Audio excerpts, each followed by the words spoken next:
Chapter 26. Since I have nothing to do, I might as well teach you how to hold a brush and grind the ink. Sangwon said with a smile. Xing Ji and Hong Yi were eager and immediately agreed with a smile. Hong Yi smiled and said, "Then this servant will light a few more candles to make it brighter." The candlelight flickered and lit up the small study room. Xing Ji and Hong Yi each sat on one side and watched intently as Sangwon demonstrated how to grind the ink. After that, she asked them to sit down and taught them how to hold the brush. Just holding the brush was boring, so Sangwon simply wrote 2 simple characters with few strokes and taught them how to write. At the same time, they could practice how to hold the brush. She taught Xing Ji, and Luya taught Hong Yi. The master and servants were all focused. When Shi Fengju returned under the faint starlight, this was the scene he saw. There were 4 people in the room, but his gaze was subconsciously fixed on one person. Under the soft light, that person was wearing a simple and elegant pea-green robe. Her slender waist was curled up behind Xing Ji, and her head was slightly lowered. She was holding Xing Ji's hand to hold the brush, and she was whispering something. The light outlined the soft lines of her side profile. Her faint eyebrows, soft lips, tall nose, and small round earlobes. Her dark hair was pinned with a round golden jade hairpin, and round pearl tassels fell beside her ears. From his angle, she was so gentle and beautiful that he couldn't help but want to hold her in his hands and protect her. Shi Fengju was a little dazed for a moment, and his heart was filled with a beautiful peace and gentleness. He couldn't bear to destroy this beautiful picture and was about to quietly leave when Luya suddenly looked up and saw him. Eldest young master. Luya was teaching Hong Yi, and she hurriedly let go of her hand and straightened up. The other 3 were also shocked and stopped in unison. Xing Ji and Hong Yi hurriedly stood up and bowed. They were a little embarrassed, as if they had done something wrong. Seeing this, Shi Fengju stepped in with a smile. He glanced at Sangwon and said with a smile, "Teaching them how to read?" "Yes." Sangwon smiled and said, "Since I had nothing to do, I thought it wouldn't be a bad idea to teach them a few words, so I'm ready to start." "You're right." Shi Fengju didn't mind. He only said, "It's already so late. It won't be too late to learn tomorrow at dawn." "That's not my intention. Tonight, I'm just teaching them how to hold a pen." Sangwon laughed again. Xing Ji hurriedly smiled and said, "I wonder if young master has had dinner yet?" Sangwon smiled a little embarrassedly. "I don't know when you'll be back. I'm hungry and can't wait to eat. The food is still warm. If young master hasn't used it yet, would you like to eat some?" Shi Fengju felt a little disappointed. He was disappointed that his wife didn't care about him at all. Instead, it was Xing Ji who asked him first. Looking at her expression, it probably wouldn't affect her appetite even if he didn't come back, right? As he thought of this, the discomfort in his heart grew even stronger. Fortunately, he rushed back after finishing his work. He was worried that she would be sad if he didn't accompany her during their wedding. Very good. It seemed that he was no longer of any use to her. These 2 girls were getting along well with her now. Although disappointed, Shi Fengju couldn't help but feel a little annoyed. He faintly raised his eyebrows and said indifferently, "No need, I'm not hungry yet. I still have something to do in the study." "You cough. I'll go first." After saying that, he turned around and ordered Xing Ji to change. He originally wanted to say, "If you're tired, you can sleep first. You don't have to wait for me." But then he thought about it. If she didn't wait for him to eat, she would naturally sleep if she was tired. Why would he remind her? That's true. Shi Fengju couldn't help but laugh. Their relationship had always been like this. They couldn't even be considered friends. It was even worse than a business partnership. Why should she think for him? Eldest young master doesn't seem too happy. Young mistress, is that right? Luya said to Sangwon as she watched Shi Fengju and Xing Ji leave. Hong Ye's expression changed slightly. She said worriedly, "Could it be that us servants learning how to read from young mistress made young master unhappy?" "Young mistress this. You're still talking about it." Luya immediately agreed and said to Hong Yi, It's already so late and we're still troubling young mistress. How can young master be happy? I think we should also leave. Hong Yi was even more embarrassed when she heard this. She quickly apologized and put away the ink, paper, and inkstone. How can young master be angry over such a small matter? You're thinking too much. There's no such thing. I don't see anything wrong with young master. He must be tired and not in good spirits. Sang-won said with a smile. Lu Ya and Hong Yi thought about it and felt that it was true. They calmed down a little and didn't take it to heart. When Sang-won and her servants came out, Shi Fengju had already changed his clothes and left. Xingji called out, "Young mistress." Her behavior was a little helpless. Sang-won sighed inwardly and ordered, "Go see if the food is still warm. If it is, put it in a food box and bring it up. Xingji and I will go to the study later. Lu Ya, Hong Yi, prepare the hot water." Shi Fengju was indeed unhappy. Lu Ya could feel it and so could she. Although she didn't know the reason, Sang-won felt that it most likely had something to do with her. Shi Fengju was her ally and support in the Shi family. If he was angry, she naturally couldn't ignore it and pretend that she didn't know. Xingji and the others knew that Sang-won was going to bring dinner to young master. If the masters got along well, the servants would also have a good life. The three of them were obviously affected by the subtle atmosphere. When they heard that Sang-won was willing to take the initiative to express goodwill, they were naturally happy and hurriedly responded. After a while, Xingji came up with a food box. Sang-won opened it and saw that the food was steaming hot. The color was bright and the aroma assailed her nostrils. She put the lid back on and signaled for Xingji to take the food and let her take it. Shi Fengju actually didn't have anything else to do and needed to go back to the study. Now that he suddenly came back, he didn't expect that the servant in the study to know that he wouldn't come back. He went out early to play with his friends. When he went in with Chong Huan, he didn't burn the incense, nor did he have any pastries or fresh fruits. The tea was also cold.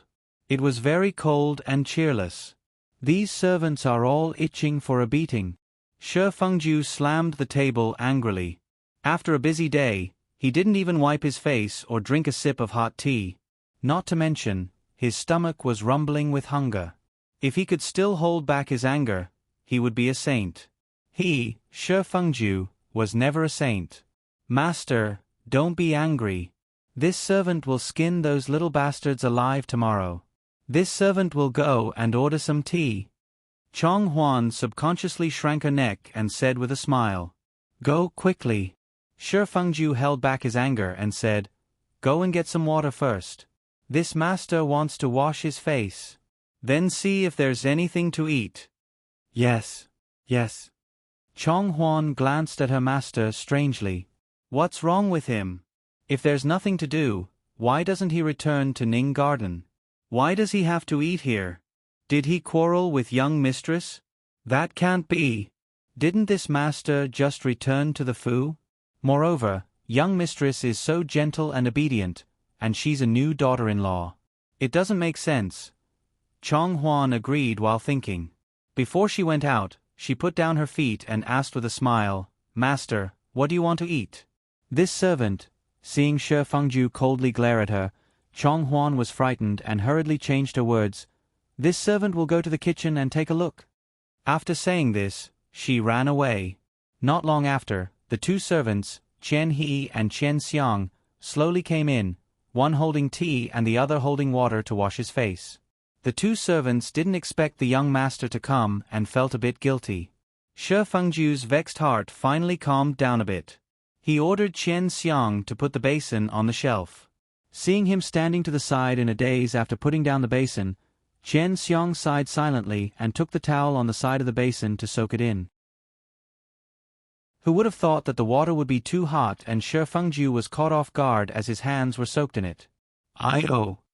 He jumped up from the heat. Chen Xiang jumped up in fright and quickly apologized. "This servant deserves to die. This servant deserves to die. This servant will go get the cold water now." "Forget it, there's no need."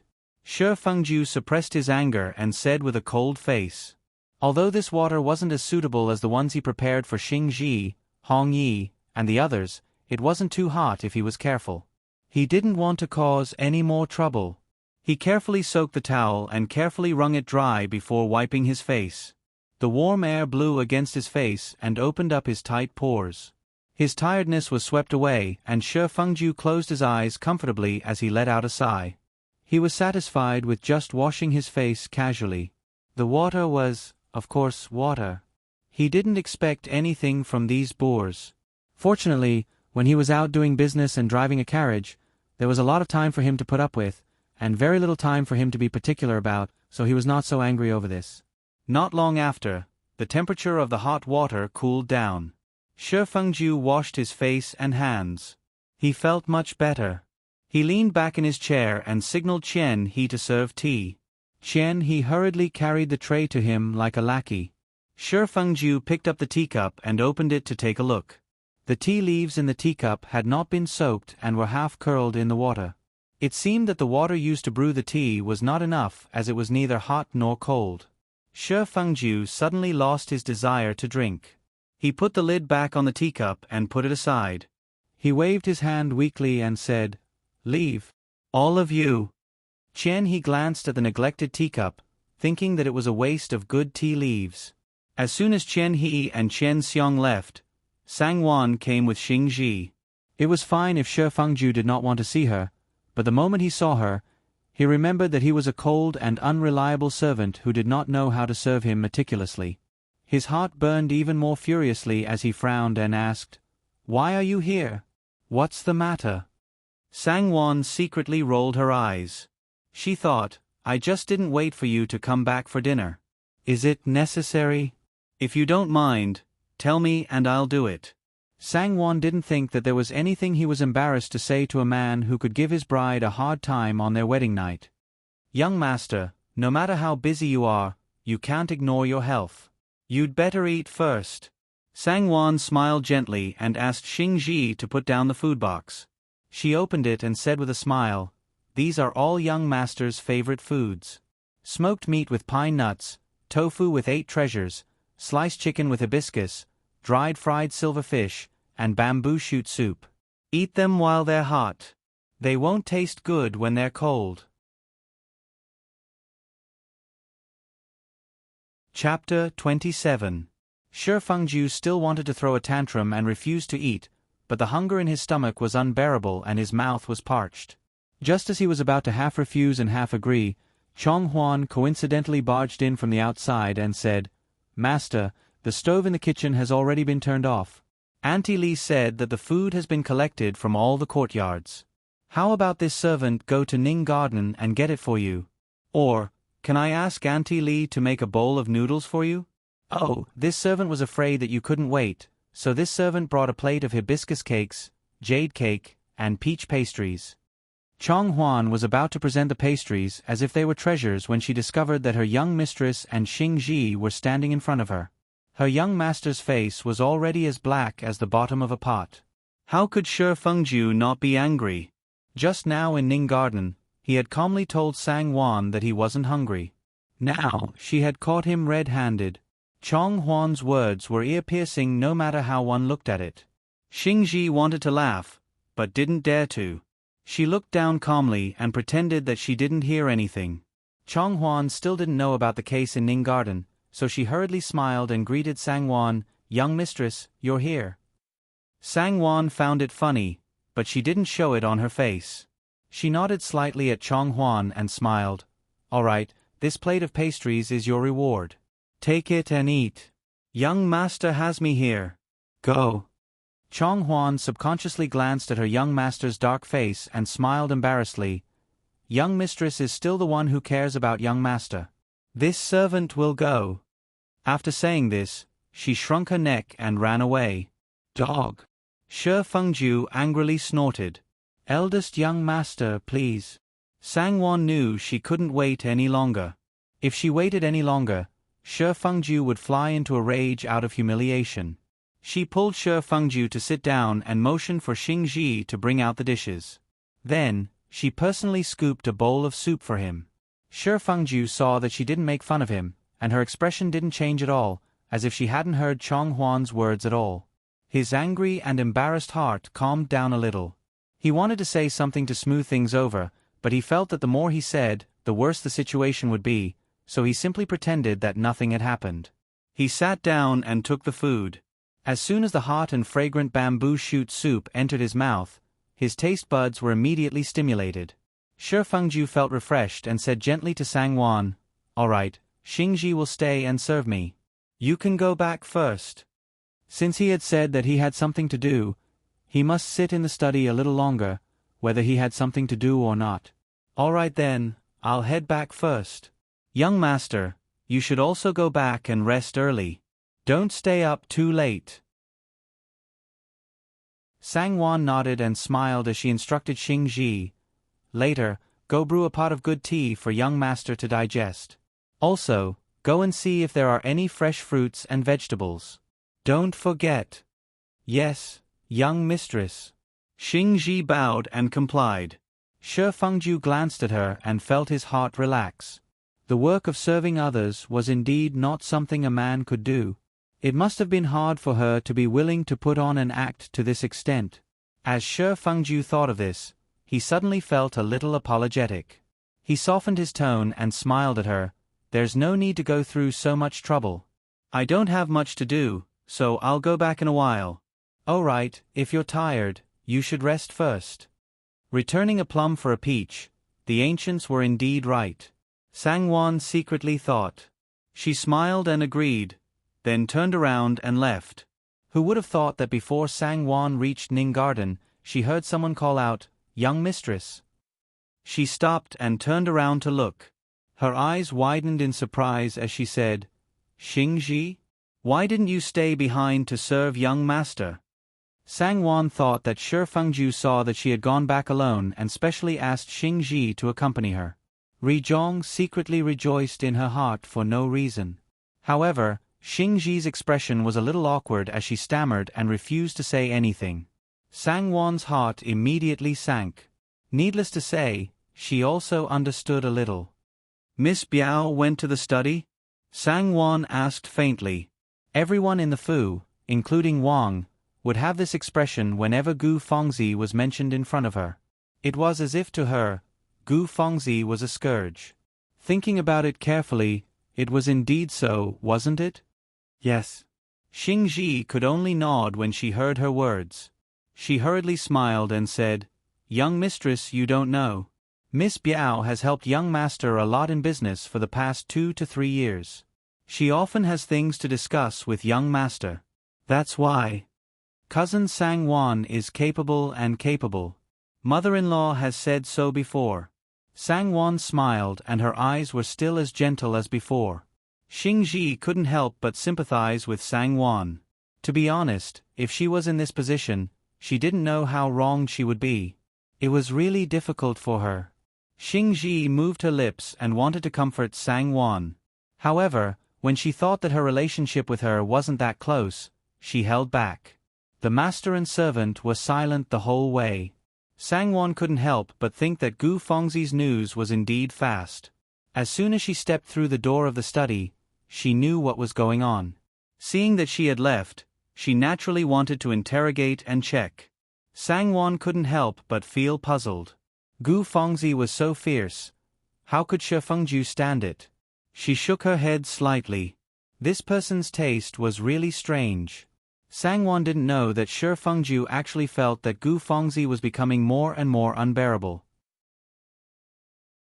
He suddenly had a faint feeling that his cousin now and his cousin in the past were two different people. His cousin in the past was understanding, cheerful, decisive, and calm. She had the courage, confidence, and brashness that ordinary women in the boudoir didn't have. It was this difference that attracted him deeply. The Shi family's business was huge. Not only did his wife have to be able to hold down the household, she also had to be a virtuous wife in the business. After all, there were many core and confidential matters that he could not easily reveal to even his most trusted subordinates. However, his wife was different. Because they were originally one. To be able to marry a wife who was suitable both internally and externally, and both of them were childhood sweethearts, it wasn't easy. Therefore, he valued her and cherished her very much. However, the feeling she gave him gradually became a little different. He couldn't pinpoint exactly what was different, but it was different.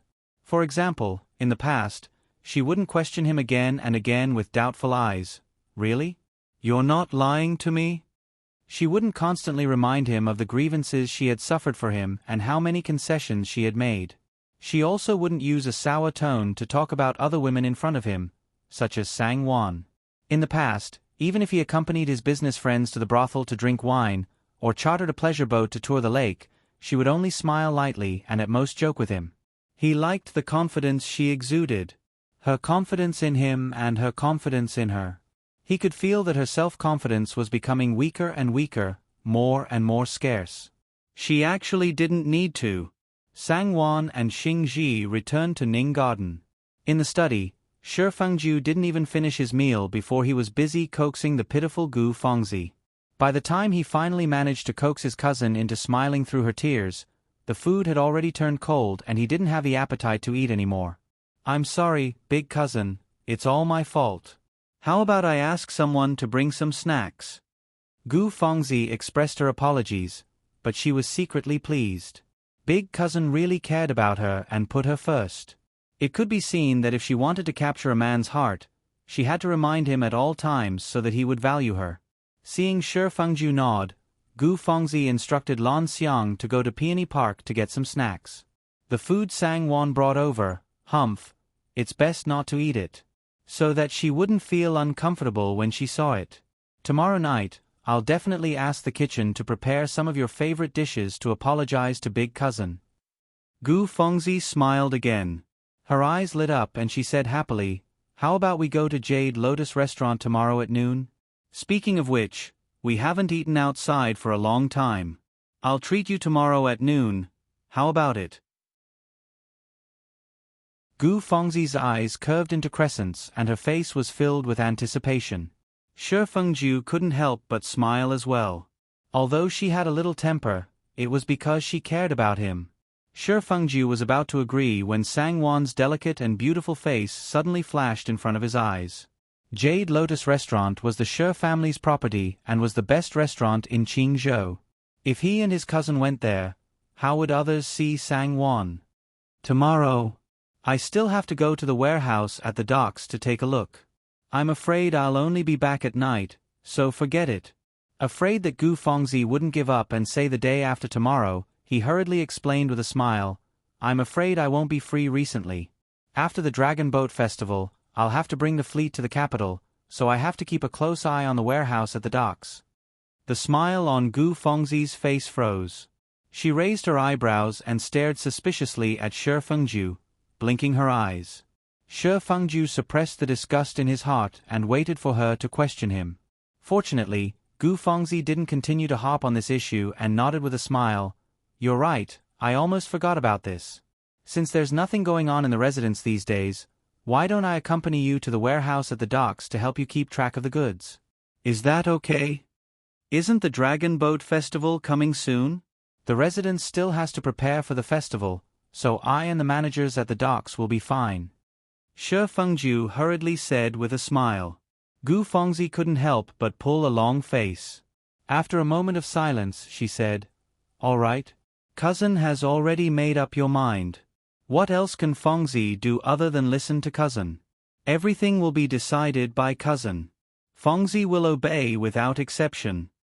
Her ambiguous words gave Shi Fengju a headache. He frowned subconsciously and forced a smile, "I knew you're a sensible one." Gu Fengzi made a sound of acknowledgement and declined to comment. She clearly saw his frown. Shi Fengju's temper rose as well. After a busy day outside, who wouldn't want to enjoy a moment of warmth and tranquility when they returned home with a tired body and mind? Who would have the energy to be submissive? If the person in front of him wasn't Gu Fengzi, he would have already lost his temper. "All right, you can go back first. Accompany mother for me." Shi Fengju forced a smile and spoke warmly. He didn't even wait for Lan Xiang to bring the desserts. Gu Fengzi saw that he had turned a deaf ear to her indifferent attitude and did not even ask a single question. In a fit of pique, she snorted and got up to leave. On the way, she happened to bump into Lan Xiang, who was delivering snacks. She angrily called out to her, and the two of them returned to Peony Park. Chapter 28. Shi Fengju waited for a long time with an empty stomach. He didn't hear the sound of the door being pushed open, nor did he see Lan Xiang. He knew that his cousin was throwing a tantrum again. Shi Fengju smiled bitterly. His stomach was burning with hunger, and the dishes on the table were cold. He couldn't live like this. Forget it. If she didn't want to eat, she wouldn't die from hunger. Ever since he was born, he had lived a life of luxury. He had finally experienced the taste of hunger. He silently recited, "Starve one's skin, work one's muscles and bones." He took a book from the bookshelf and planned to read it to pass the time. He would return to Ning Garden later. Then he would ask Xing Ji to make him a midnight snack. Although he didn't eat midnight snacks in the past, he could eat it today. He was the master, wasn't he? He didn't expect to see a line of eye-catching words. Grenadier anchovies are brewed with honey wine and placed on a plate with clear sauce. Simmered with ham soup, bamboo shoot soup, and chicken soup. It's delicious beyond compare. He closed the book and looked at the cover. Shi Fengju could only feel the fire of hunger that he had been suppressing rising high. He subconsciously swallowed his saliva and angrily threw the book far away. He simply leaned back on the chair and closed his eyes to rest. After sitting for about half an hour, Shi Fengju felt that it was about time. He ordered Chong Huan to clean up the study and went to Ning Garden. Behind the dark pomegranate flowers, two graceful girls silently flashed out. They both looked at Shi Fengju, who was heading to Ning Garden. One of them was burning with jealousy, and the other was frightened. "You even asked me to come back and bring him food. Look, it's only been half an hour and he can't wait anymore." Meddlesome. Gu Fengzi coldly glared at Lan Xiang and snorted. Lan Xiang's lips moved, but she didn't dare to make a sound. She lowered her head even more. She also felt that she was meddlesome. "Let's go. Why are you still standing here?" Gu Fengzi angrily twisted the delicate flower in front of her and crushed it. Sang Wan, this woman. She didn't believe that she couldn't deal with her. When Shi Fengju returned to Ning Garden, Sang Wan was still awake. Although the godfather didn't say anything tonight, he already had an opinion in his heart. Naturally, she had to be more careful. Seeing that Shi Fengju had returned after a short while, Sang Wan had a better idea of what was going on. She smiled and called out, "Dalong." She hurriedly went forward to serve him tea. "Just sit down and let the girl do it." Shi Fengju smiled apologetically when he saw her like this. Sang Wan didn't insist. She sat down with a smile and watched Xing Ji and the others prepare tea in an orderly manner. Shi Fengju hesitantly stole a glance at Sang Wan. Seeing that her eyes were bright and full of vigor, and that she had no intention of going back to her room to rest, he was in a dilemma. In the end, he couldn't resist the hunger in his stomach. He coughed and lightly ordered Xing Ji, "Tell the kitchen to make me a bowl of noodles for supper." "Go." When Sang Wan and Jida heard that, they looked at each other subconsciously. Both of their eyes were filled with surprise. How long has it been since the young master had dinner and he's already having supper? Why are you still standing there like idiots? Hurry up and go. Sang Wan glanced at Shi Fengju and saw signs of embarrassment on his face. She hurriedly glared at Xing Ji and smiled at Shi Fengju leisurely. "It's all my fault. If I knew that eldest young master would come back late, I would have asked the kitchen to cook later. It's indeed not good to eat it after a long time. Eldest young master has suffered. But the kitchen will turn off the stove when it's time, so the kitchen maids have to go home. How about—" Sang Wan took the opportunity to smile and said, "When I go back to my mother tomorrow, why don't we open the small kitchen in Ning Garden? It's also convenient for eldest young master to eat in the future. You can cook at any time, so there's no need to worry about the big kitchen." Shi Fengju naturally didn't care about these small matters. He felt that it was good to hear, so he nodded and smiled. "Then let's do it like that. You can tell mother tomorrow." "Okay." Then I'll tell her tomorrow. Sangwon smiled and agreed. She was secretly happy. This was a pleasant surprise. Gu Fengzi caught her off guard. Who knew if she would tamper with the food in the kitchen? It was better to open a small kitchen under her nose. Otherwise, she wouldn't be able to reason with anyone. If she told Shi Fengju that Gu Fengzi was in the wrong, they wouldn't believe her, let alone make a decision for her. Shi Fengju saw the book Sangwon put aside, so he smiled and asked, "Hey, what book are you reading?" Sangwon could only close the book and shook the indigo cover in front of him. Records of the 10 continents and 3 islands in the sea. She smiled and said, "It's just to pass the time." Shi Fengju was slightly surprised and smiled. "I didn't expect you to like reading this." In the past, Emperor Wu of Han was obsessed with immortals, so he summoned Dongfang Shuo and asked him about it. Later, he recorded it in this book. Speaking of which, Dongfang Shuo was forced by the emperor and had no choice but to fabricate it. People believed it and recorded it, but it was just a lie. Sangwon also didn't expect Shi Fengju to know about this book. Her eyes lit up and she smiled. Although it's fabricated, it's still interesting to read. Shang continent is between the East Sea and Chou-in. It's 170,000 li from Panglai and 2,500 li from there. It's 230,000 li from the west coast. There are tens of thousands of immortals there. The weather is peaceful, and the grass grows. There is no cold or heat, and it nurtures all living things. There are mountains and rivers, immortal grasses and zoysia. The water of a continent tastes like caramel cheese. Listen, how interesting. If there really is such an interesting place in the world, it would be great. Hearing that, Shi Fengju chuckled and said in amusement, "That's right.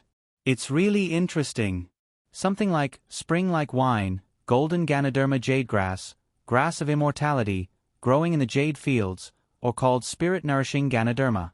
Its leaves are like wild leech sprouts, growing in clumps. One stalk can live a person. It's just too fake. Only those who are stupid from reading would believe this." Upon hearing that, Sangwon could not help but feel annoyed. She stared at Shi Fengju with a smile that did not look like a smile. She pouted and said angrily, "I don't know who's the silly one here. I just casually read it and said it. Some people say they don't believe it, but they keep every word in their heart and say it without thinking." Under the soft light, the young girl in front of him seemed to be angry, embarrassed, and angry. Her eyes were clear and bright, and under such a light, she looked especially innocent and pretty. Shi Fengju stared blankly at her for a moment, and a part of his heart seemed to be moved.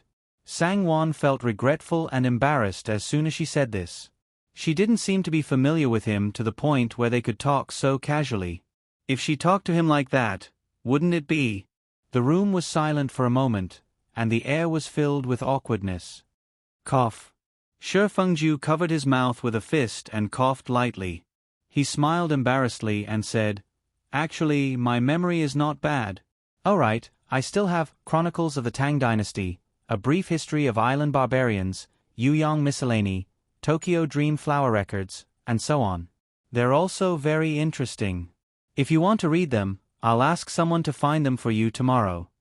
Sangwon's embarrassed expression immediately disappeared.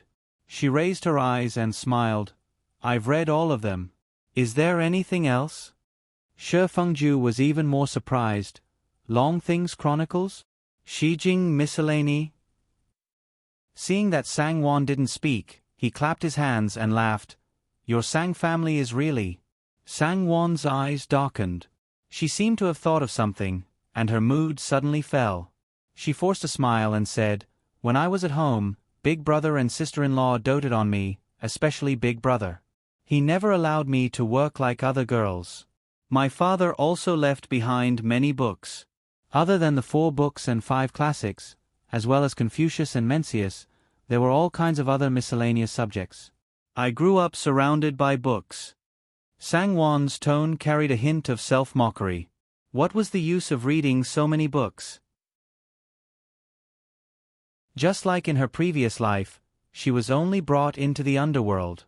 Shi Fengju also felt a little uncomfortable. He had seen how protective Sang Hong was of his younger sister. He carefully raised his younger sister in the boudoir. Wasn't it all for the sake of her marrying into the Shi family in the future?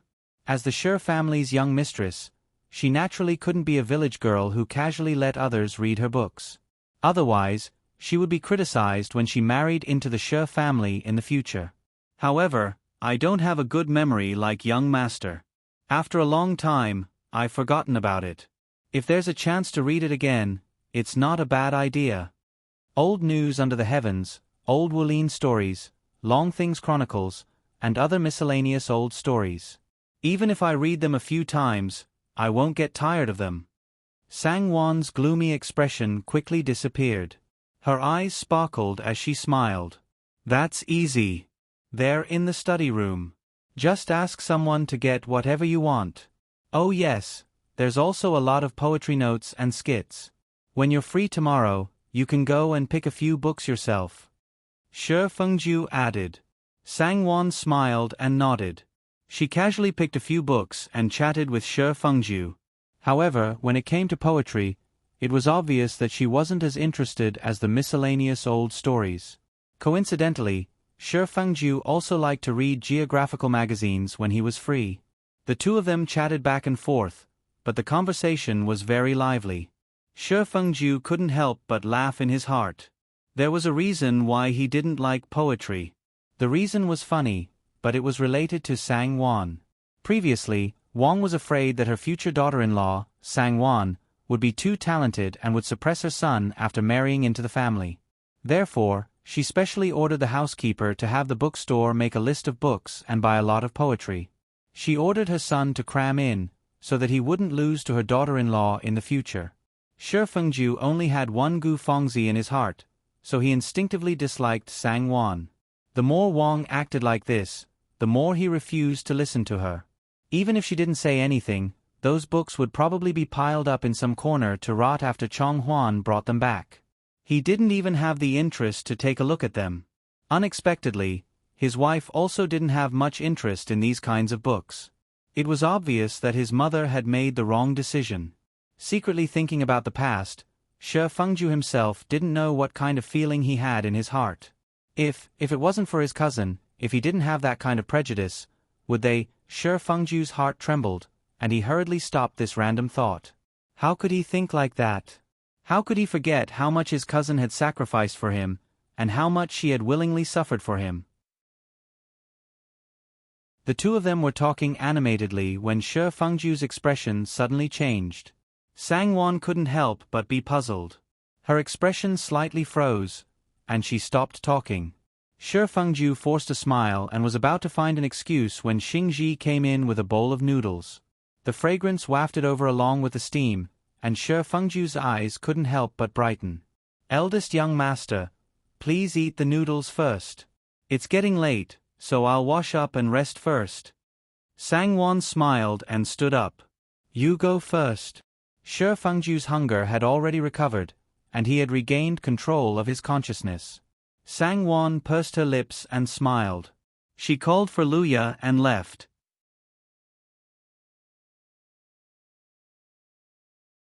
Chapter 29.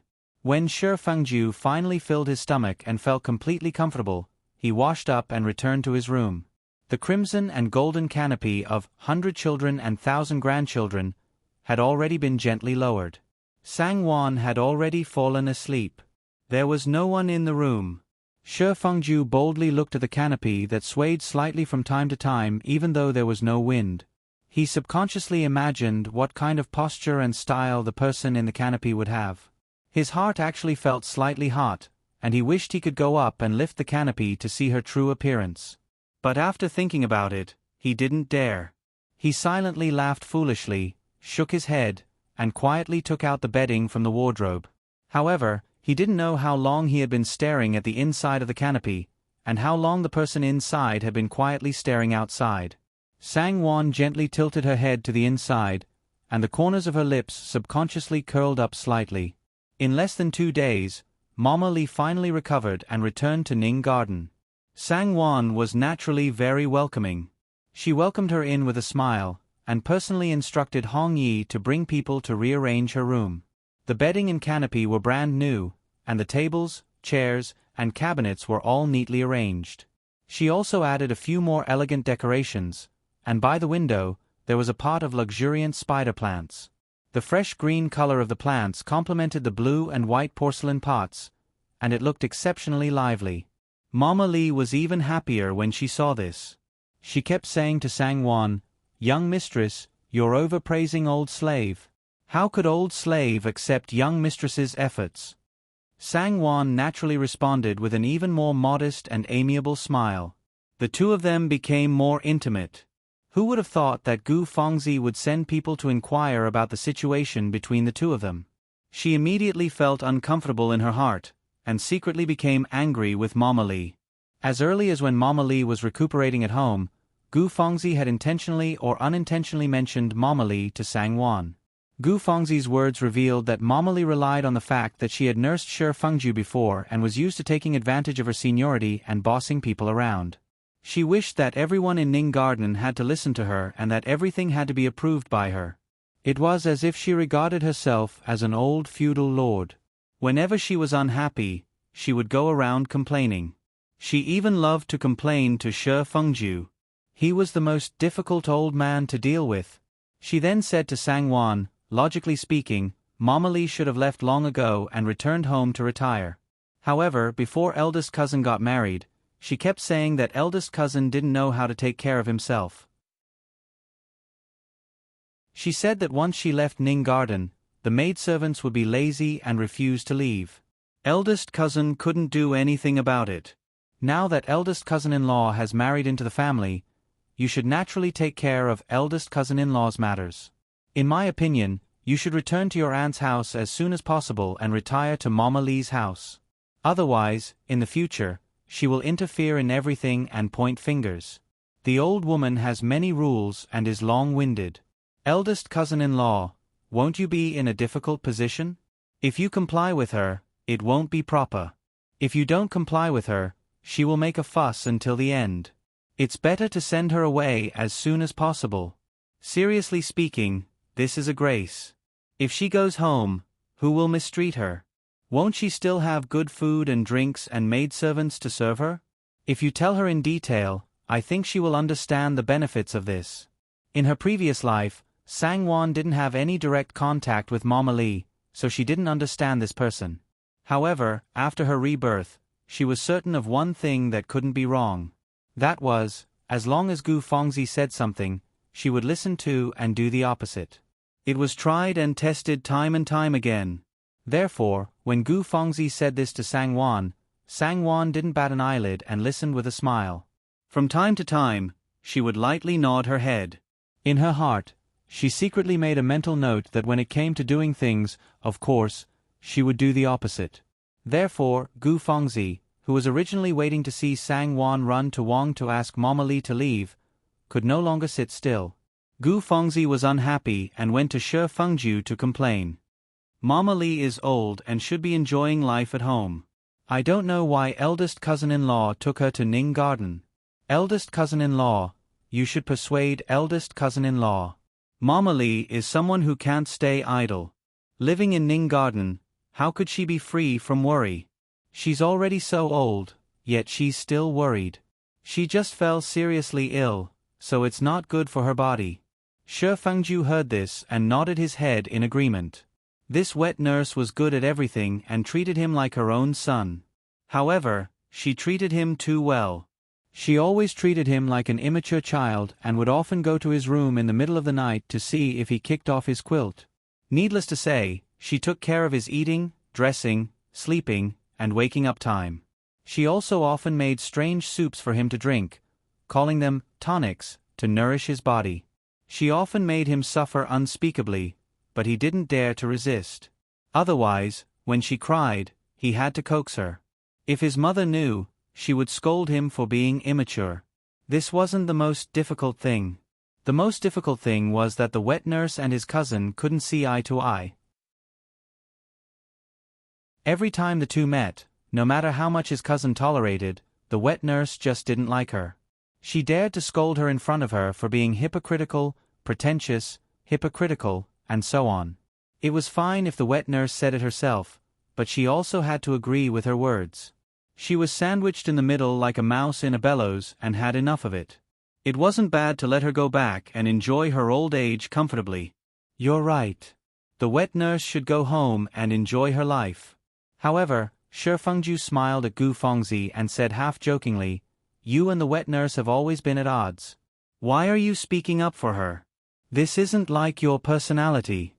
She had always distinguished between kindness and hatred and was straightforward and happy. Why would she speak up for the wet nurse?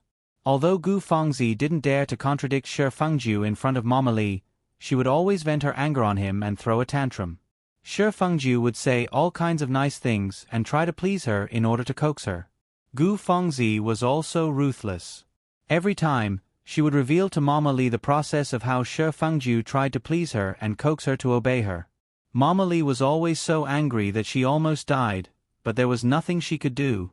She felt sorry for Shi Fengju for being so submissive, but she also hated him for not living up to expectations and being played in the palm of a woman's hand. When Gu Fengzi heard Shi Fengju's question, she was instantly angry and annoyed. She glared at him with her long and narrow phoenix eyes and said angrily, "Not like my personality? Tell me, what kind of personality should I have? No matter what, she's your wet nurse. Do you think I can't distinguish between right and wrong? In your eyes, Gu Fengzi's eyes reddened and she felt so wrong that she almost cried. "I didn't mean anything else." Shi Fengju hurriedly comforted her. "I was just joking. Can't you tell? Just like you said, the wet nurse is my wet nurse. I know that you respect her as much as I do. Let's not talk about anything else. Just the fact that you've never contradicted her is enough." Gu Fengzi felt a little better in her heart. She glanced at Shi Fengju and faintly sighed, What kind of personality do I have? Whatever personality I have, I've worn it out for you. For you, what can't I change? What can't I change?" Shi Fengju's heart warmed. He gently sighed and patted her back. When they returned to Ning Garden, Shi Fengju really did find Sang-Wan to talk about Mama Li. Although he didn't say it explicitly, his words revealed that she shouldn't have brought Mama Li back. He said that Mama Li was old and shouldn't work so hard. She should stay at home and enjoy life. Sang-Wan couldn't help but feel a little angry. "In this courtyard, all of you are great Buddhas. Which one of you has the final say in this matter? Is it up to me to decide whether or not the wet nurse comes back?" Sang-Wan's anger only lasted for a moment before she quickly calmed down. She knew that she shouldn't blame Shi Fengju. If no one instigated it, Shi Fengju wouldn't have said such words. Even if he didn't want Mama Li to come back, he wouldn't blame her. He was still good.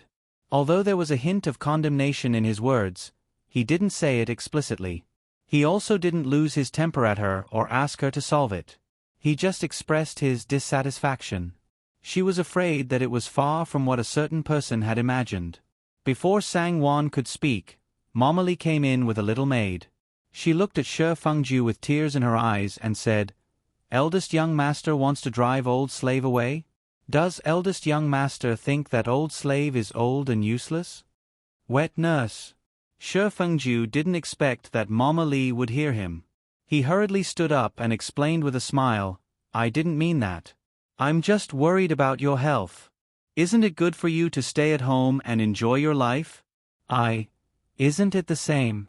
Mama Li picked up her handkerchief to wipe her tears and said, "Aren't you just saying it nicely? In the end, you still think that I'm old. It's my fault that I'm useless and talkative. How can I blame others for being annoying? Fine. I'll go now.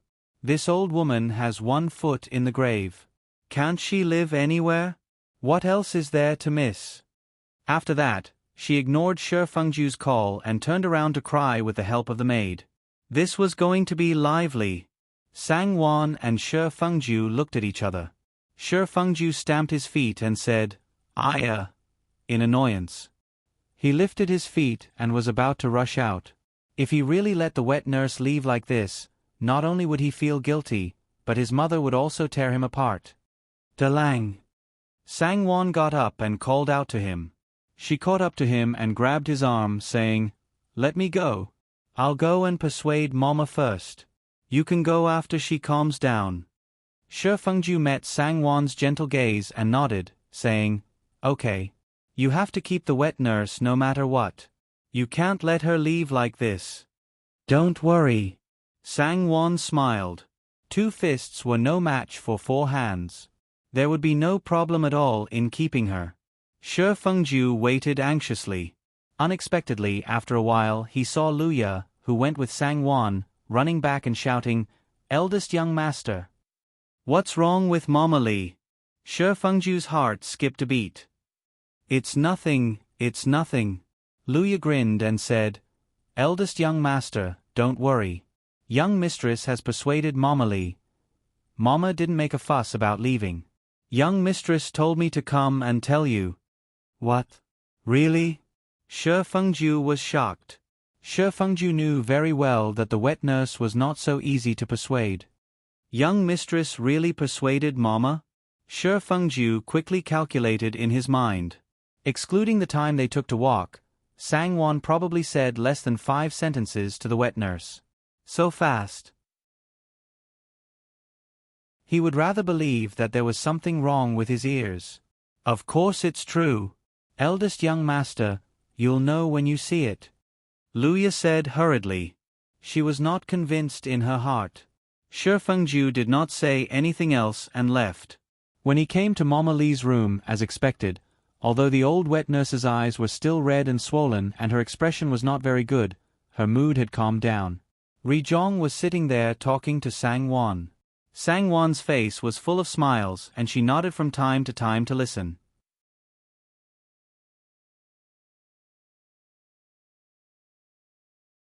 Chapter 30. Nanny. Shi Fengju came in with a smile on his face and smiled carefully. Sangwon quickly stood up and nodded at him. Mama Li also snorted and stood up. She bowed slightly and said, "Eldest young master." "Nanny, please don't."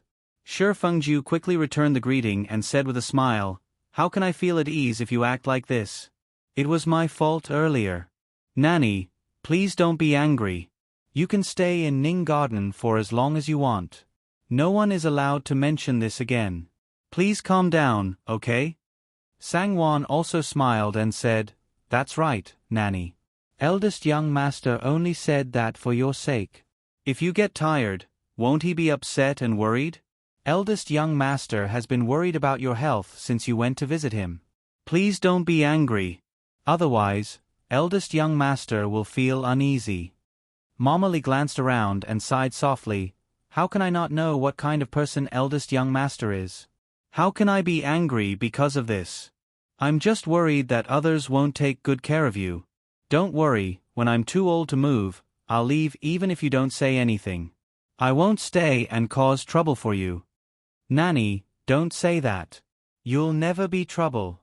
Shi Fengju's heart warmed and he suddenly felt a lump in his throat. Mama Li was gratified when she heard this. However, she curled her lips and snorted.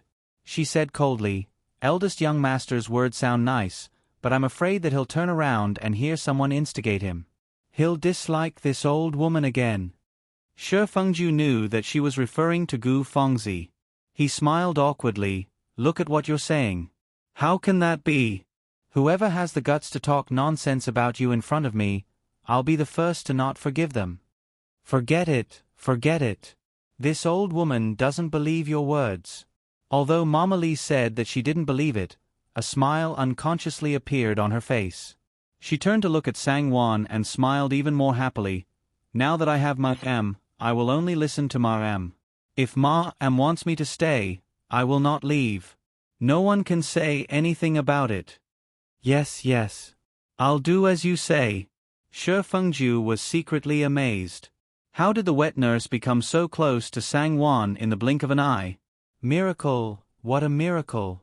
However, with Sangwon mediating and coaxing the old man, it would save him a lot of trouble. "Nanny, look at what you're saying. Wan Nyong can't afford it. Sang-won was slightly startled and smiled embarrassedly. Who says you can't afford it? You're the young mistress of this residence. Mama Lee then turned to Shi Fengju and said earnestly, Young master, it's not that this old woman is talkative, but young mistress is really a good person. This old woman has seen countless people and is very accurate in judging people. Young mistress, you can't be wrong. You have to treat her well. Nanny, it's getting late. You should rest early as well. Young master still has to go to the trading company tomorrow morning. Sang-won didn't expect Mama Lee to say this in front of the two of them. She couldn't help but feel embarrassed and didn't want Shi Fengju to suspect that she had given Mama Lee a bad idea. Yes, this old woman is confused. You two should quickly go back. Then let's not talk about it for now. Mama Lee exclaimed and hurriedly chased Shi Fengju and Sang-won out. She didn't forget to prove to Shi Fengju, look, young mistress cares about you so much. Yes. Shi Fengju's face stiffened and he also felt awkward. After all, the two of them were well aware of his relationship with Sang-won. It was quite embarrassing for a third person to say this in front of them. However, deep in his heart, he didn't dislike this feeling. Nanny, rest early. The two of them awkwardly escaped from Mama Lee's room. Their eyes met and they hurriedly looked away as if they were burning. Let's go back. They didn't speak for the rest of the journey. A gauze curtain separated them from the outside world.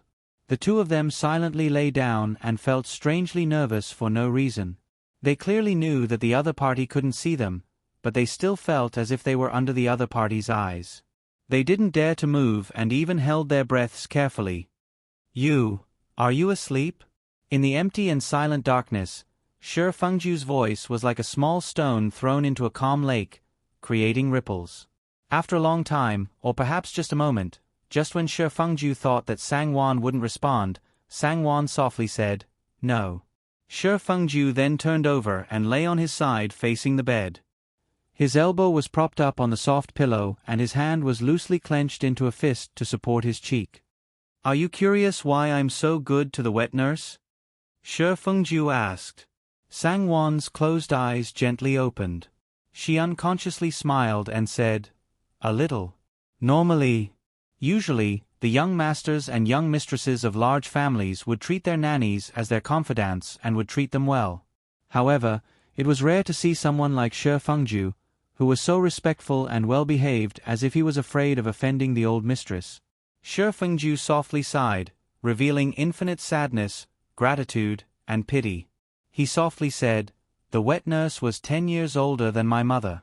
She was my mother's concubine. Her husband died in order to save my father, and she lost her only son forever in order to save me. Sang-won's lips slightly opened and she softly said, Ah. Shi Fengju continued, The wet nurse was 1 year older than me. Ever since he could remember, the wet nurse taught him to protect me and give in to me. In fact, we grew up together and played together. We had a very good relationship. Even if the wet nurse didn't say it, the wet nurse would still do it. I remember when I was 9 years old, my mother took us home to visit our parents. Unexpectedly, we encountered refugees on the way. The wet nurse, and I were separated by the crowd. Looking at the chaotic crowd of people in all directions, I was very scared at that time. The wet nurse pulled me and the wet nurse and ran with all her might. However, she didn't expect that we would still be targeted. 2 middle-aged men chased after us. The wet nurse was anxious and asked the wet nurse to lead the 2 men away. She took me to hide in the bushes. Shi Fengju bitterly smiled and said, Later, after we returned home, we sent people to look for the wet nurse. Who would have thought that half a year later, we would only find a cold corpse? It turned out that after the 2 men caught the wet nurse, they sold him. He was discovered when he was running away and was beaten to death. Therefore, if it weren't for the wet nurse and the wet nurse, perhaps I, Shi Fengju, wouldn't be in this world. Our family owes the wet nurse's family 2 lives. In my heart, she is my second mother. Sang-won's heart suddenly felt empty. She was at a loss and didn't know what to feel. I understand, Sangwon said softly. You can rest assured that I will respect the wet nurse and take good care of her. I will never wrong her. Shi Fengju told her about the past. Of course, it wasn't as simple as dispelling her doubts. He was waiting for her to express her opinion. In other words, he wanted her to say these words. Shi Fengju listened with a comfortable smile. In the end, he was a smart person. He understood the meaning of the song. The wet nurse is old and a bit long-winded. She likes to worry about everything and wants to manage everything, Shi Fengju said. He couldn't help but feel a bit distressed. If you have nothing to do, you should coax her a bit more. Also, her body is not as good as it used to be. Don't make her worry. Don't worry. Sangwon softly agreed. However, in her heart, she said, she is worried about you. If you listen to her and follow her words, she will naturally not worry about you. You are telling me to treat the symptoms but not the root cause. Nanny likes you quite a lot. Maybe she'll listen to you a little. Shi Fengju smiled. He couldn't help but ask the question that had been hovering in his heart. What did you say to the wet nurse? How did you manage to persuade her in such a short time? In the past, this would have been impossible. Do you really want to know? Sangwon unconsciously raised the corner of her mouth, revealing a playful smile. Shi Fengju listened to her slightly raised tone. He could almost imagine her sparkling eyes and small red lips forming a playful curve. He nodded and said with a smile, yes. Sangwon smiled and said, actually, I only said one sentence. I said, if you leave like this, others will inevitably say that you are heartless. Just this sentence? Yes. Shi Fengju didn't speak. After a while, he sighed softly. His heart was filled with mixed feelings. After all, the wet nurse cared about him. No matter whether she used the right method or not, no matter whether she was long-winded or not, her heart was indeed on his side. She cared about him. Had he been too harsh on her? Actually, the wet nurse is really good. I don't know why, but I feel close to her when I see her. Sangwon said slowly, she just cares about you too much. A child wants to take care of himself, but his parents don't wait for him. What a sad and helpless thing that is. Shi Fengju's heart trembled. He didn't speak for a while, but his mind drifted far away. Thank you, Shi Fengju said in a low voice. He turned over and closed his eyes to sleep. You are welcome. We are husband and wife. Sangwon also closed her eyes and said softly in her heart. The next day, when Sangwon went to greet Wang, Momali also accompanied her. She had been away for a long time. Since she came back, she naturally wanted to see Wang and have a chat. After hearing Shi Fengju's words last night, Sangwon became more careful and respectful of Momali. At the same time, she secretly reminded Luya. From then on, there was one more great god that was above the master and servants' heads. However, she actually quite liked this one. When they came to the main courtyard, Wang's eyes immediately lit up when she saw Momali. She hurriedly waved at her and said with a smile, Elder sister, are you feeling better? Quick, sit down. Let's have a good talk. Momali called out, Miss. She smiled and said she didn't dare to accept, but the clever little girls had already pulled her to sit down. After Sangwon gave her greetings, she stood behind Wang Shi to serve her and kept her head down. Listening to Wang and Momali chatting casually, Sangwon knew that Shi Fengju was not exaggerating. Momali was indeed a special existence in the Shi family. I can't deny it when I'm old. Momali sighed regretfully. She looked at Sangwon and smiled at Wang. I actually missed such a big happy event like young master's marriage, she said with a sigh of pity. Wang smiled and said, Hi, there's nothing to pity. Didn't you see it now? Take care. When Wan Yang gives birth, you have to be there. You can't be absent anymore.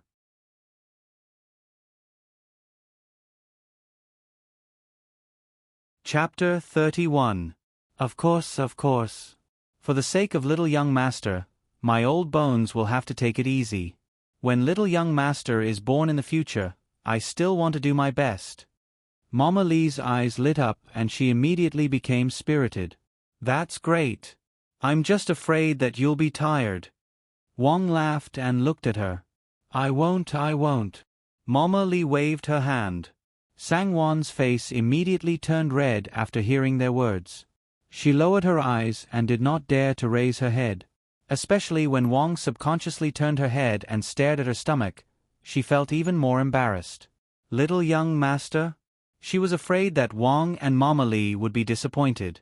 Wan Nyang, this is Fengju's nanny. Quickly come and greet her. Wang smiled and gestured towards Sangwon. Mama Lee quickly smiled and said, This old woman has already seen young mistress when I returned to Ning Garden yesterday. Wang smiled and said, Yesterday was yesterday, today is today. Wan Nyang, you must remember that Mama Lee is our Shi family's great benefactor. Fengju was brought up by her, so you must respect her. Do you understand? Yes, mother. Daughter-in-law will remember mother's words and will definitely respect Nanny.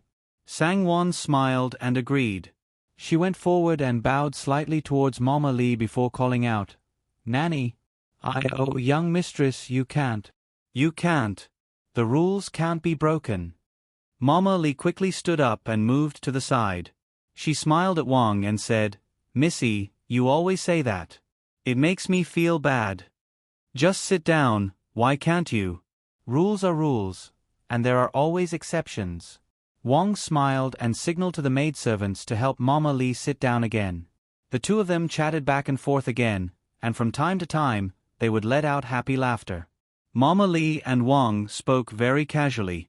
They were like sisters who could confide in each other without the slightest scruple or caution. Sangwon gasped in amazement. One had to know that Wang was temperamental, and she was easily swayed. She looked simple and transparent, but in fact, such a person was the most difficult to deal with. Because she was happy for no reason, and similarly, angry for no reason. She was still happy with the previous sentence, but who knew if she would turn hostile in the next second? It must have been difficult for Mama Lee to receive such treatment in front of her. It was probably not as simple as 2 lives. Sangwon's guess was right. There was something that even Shi Fengju didn't know about. At that time, Mama Lee and Shi Fengju were quietly hiding in the bushes. Shi Fengju was not careful and was bitten by a poisonous snake. After that, he fainted. It was Mama Lee who sucked the poison out of his leg mouthful by mouthful. Most of the poison was neutralized and his life was saved. However, Mama Lee herself had inhaled the poison, which damaged her lungs and damaged her body. In particular, her intestines trembled and her lungs coughed violently. It took many years for her to be completely cured. Shi Fengju didn't know about this. It was also Mama Lee's idea not to tell him. Mama Lee said that she was afraid of scaring the young master. In fact, Wang, her husband, and the old master all knew. She didn't want Shi Fengju to remember her kindness too much. Therefore, other than Wang, her husband, and the old master, only a few of the old family members knew about this. Shi Fengju only knew that his wet nurse's health was not good during those years. She often coughed violently, but he didn't know why. This was Mama Lee's cleverness. Although she was a trusted aide that Wang had brought from her maternal home, a servant was still a servant. Shi Fengju being too grateful to her wouldn't do her any good. It would only arouse Wang's disgust and vigilance. After all, what mother would be willing to see their own child be closer to someone else than to themselves? As long as Mama Lee could really keep this past from Shi Fengju, it was the same as showing Wang her loyalty. Wang would never be on guard against her, fear her, or treat her as an outsider. She would even remind Shi Fengju to treat her well and respect her from time to time. In this fu, Mama Lee was the first person who could chat happily with Wang. Gu Fengzi and Mama Jiang could only be ranked second. Wang's interest was piqued. She didn't want Mama Lee to leave and asked her to stay for lunch. She only cared about talking and didn't pay attention to Sangwon. Therefore, Sangwon also didn't leave. When it was time for lunch, she couldn't leave and personally served at the table. Therefore, when Wang affectionately pulled Mama Lee to sit down, Mama Li glanced at Sangwon and said with a smile, "How could this be good? How could an old slave dare to be?" Wang followed her gaze and looked at Sangwon. Only then did she remember that she didn't let her leave. She smiled and said, "Look at me, I'm old and muddle-headed." "Forget it, Wan Yang, you also sit down. It's enough to have the maidservants serve you." "Yes, mother," Sangwon respectfully replied. Mama Li smiled and said, "Young mistress is truly filial and polite. Young master is blessed, and young mistress is also blessed.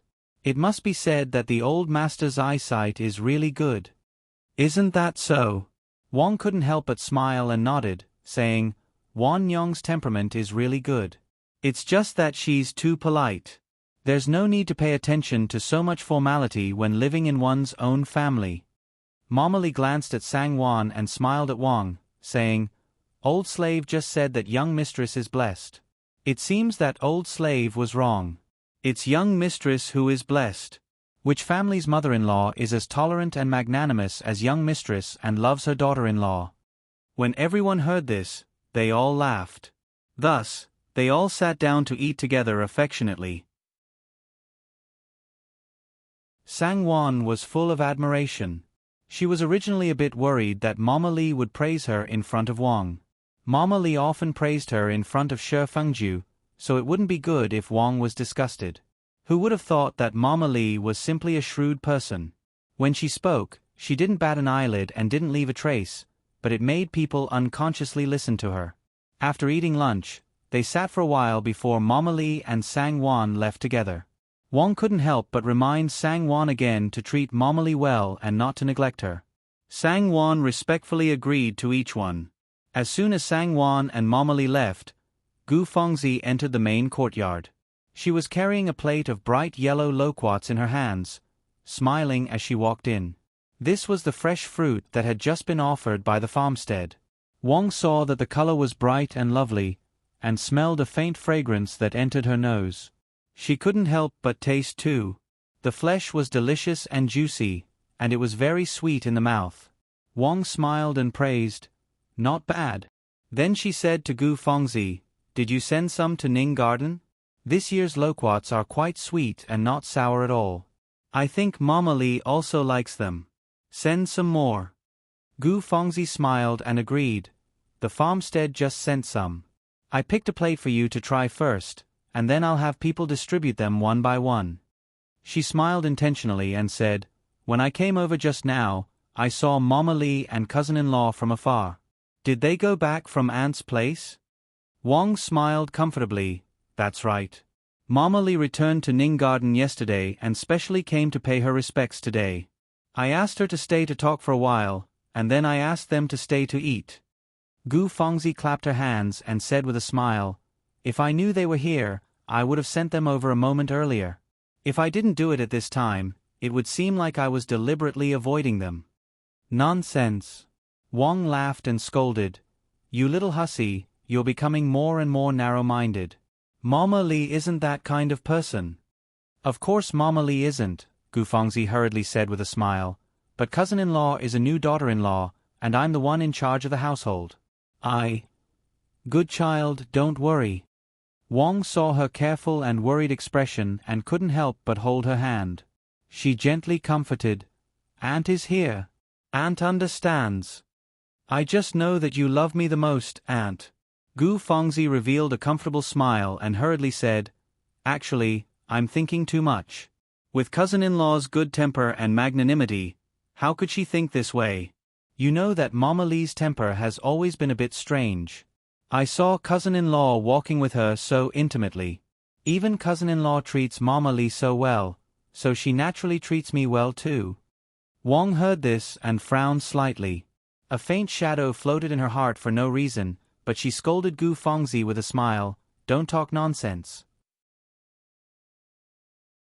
Mama Li is an old person in the Fu, and she's also your cousin-in-law's wet nurse. Don't be rude." "Yes, yes." Gu Fengzi smiled and agreed. Then she joked, "Really, Mama Li must have burned incense in some lifetime to be treated like this by aunt and cousin-in-law. Now that she has cousin-in-law backing her up, how could I dare to provoke her?" Wan Nyang and Mama Li get along well? Wang couldn't help but ask. Yes, Gu Fengzi said with a smile. Maybe this is fate. Cousin-in-law and Mama Li are fated. The two of them are talking and laughing, and cousin-in-law even helped Mama Li walk. Wang's heart was a bit sour. Sang Wan was her daughter-in-law. The person who should be close to her was her, right? Thinking about how close she and Mama Li were in private, Wang couldn't say why, but she felt a little uncomfortable. If it was someone else who said this, she would have believed it completely. However, Gu Fengzi and Mama Li had always been at odds, and she knew that. This niece of hers didn't like Mama Li, and Mama Li had never hidden her dislike for Gu Fengzi in front of her. Back then, it was because of Mama Li's words that made her waver and hesitate that she didn't make a move on the marriage between the Shi family and the Sang family. Otherwise, with the Shi family's current wealth, it wasn't impossible for them to break off the marriage if they wanted to. With this thought in mind, Wang refused to fully believe Gu Fengzi's words. She half-jokingly said, Mama Li just returned to Ning Garden yesterday. She only spent half a day with Wan Nyang, so how could they be intimate? I'm afraid you're exaggerating. There's a basis for this. How am I exaggerating? Gu Fengzi pretended to be wronged and said, Aunt Wang might not know, but Mama Li got very angry for some reason last night. She threw a tantrum and wanted to leave Ning Garden. No matter how big cousin persuaded her, he couldn't persuade her. Guess what happened in the end? I heard that cousin-in-law managed to persuade Mama Li with just a few words. Everyone in Ning Garden knows about this. There was such a thing. Wang was astonished and hurriedly asked, Do you know what happened? Gu Fengzi shook her head. I only vaguely heard the gist of it. I don't know what exactly happened. Wang said angrily, Fengju is really mischievous. Gu Fengzi froze and her eyes widened in astonishment.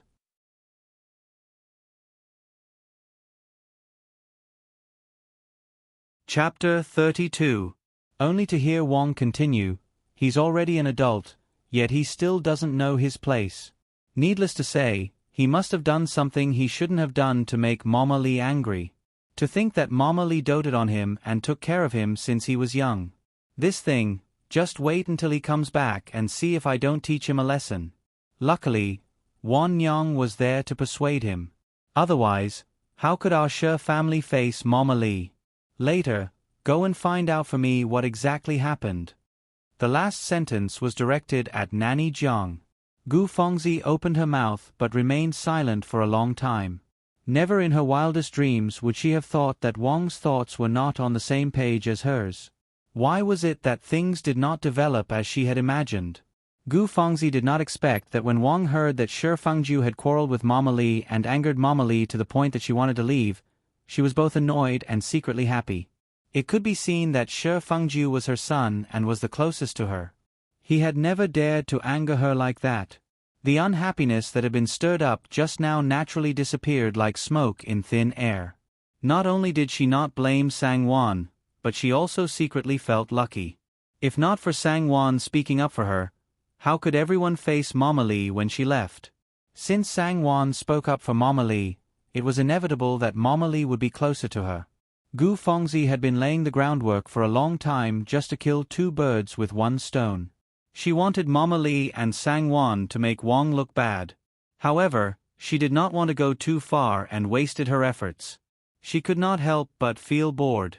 Seeing that Wang was constantly complaining about Shi Fengju and was waiting for Shi Fengju to come back to teach her a lesson, she did not want to stay any longer and reluctantly said a few words before leaving. At night, when Shi Fengju came back, he was called over by Wang and was severely scolded. Shi Fengju was not unconvinced, but he felt a little wronged and puzzled. The matter is already over, so why is mother still so angry and specially called me over to listen to her scolding? After that, when Mama Li found out, she felt apologetic and told Wang that it was an accident and misunderstanding. Only then did the matter come to an end. When Shi Fengju found out that Gu Fengzi had unintentionally leaked the matter in front of his mother, he did not know whether to laugh or cry. Gu Fengzi herself, to apologize to Sang Wan, It's all my fault for speaking too quickly, I didn't think that aunt would take it so seriously. Cousin, please don't be angry. I'll apologize to you. After that, he stood up and bowed to Sangwon. S.A., cousin TS2. Sangwon hurriedly supported her with both hands and smiled. She thought to herself, I'm not the one being scolded, so why should I be angry with you? You're apologizing to the wrong person. Mama Lee hated Gu Fengzi's pretentious attitude the most.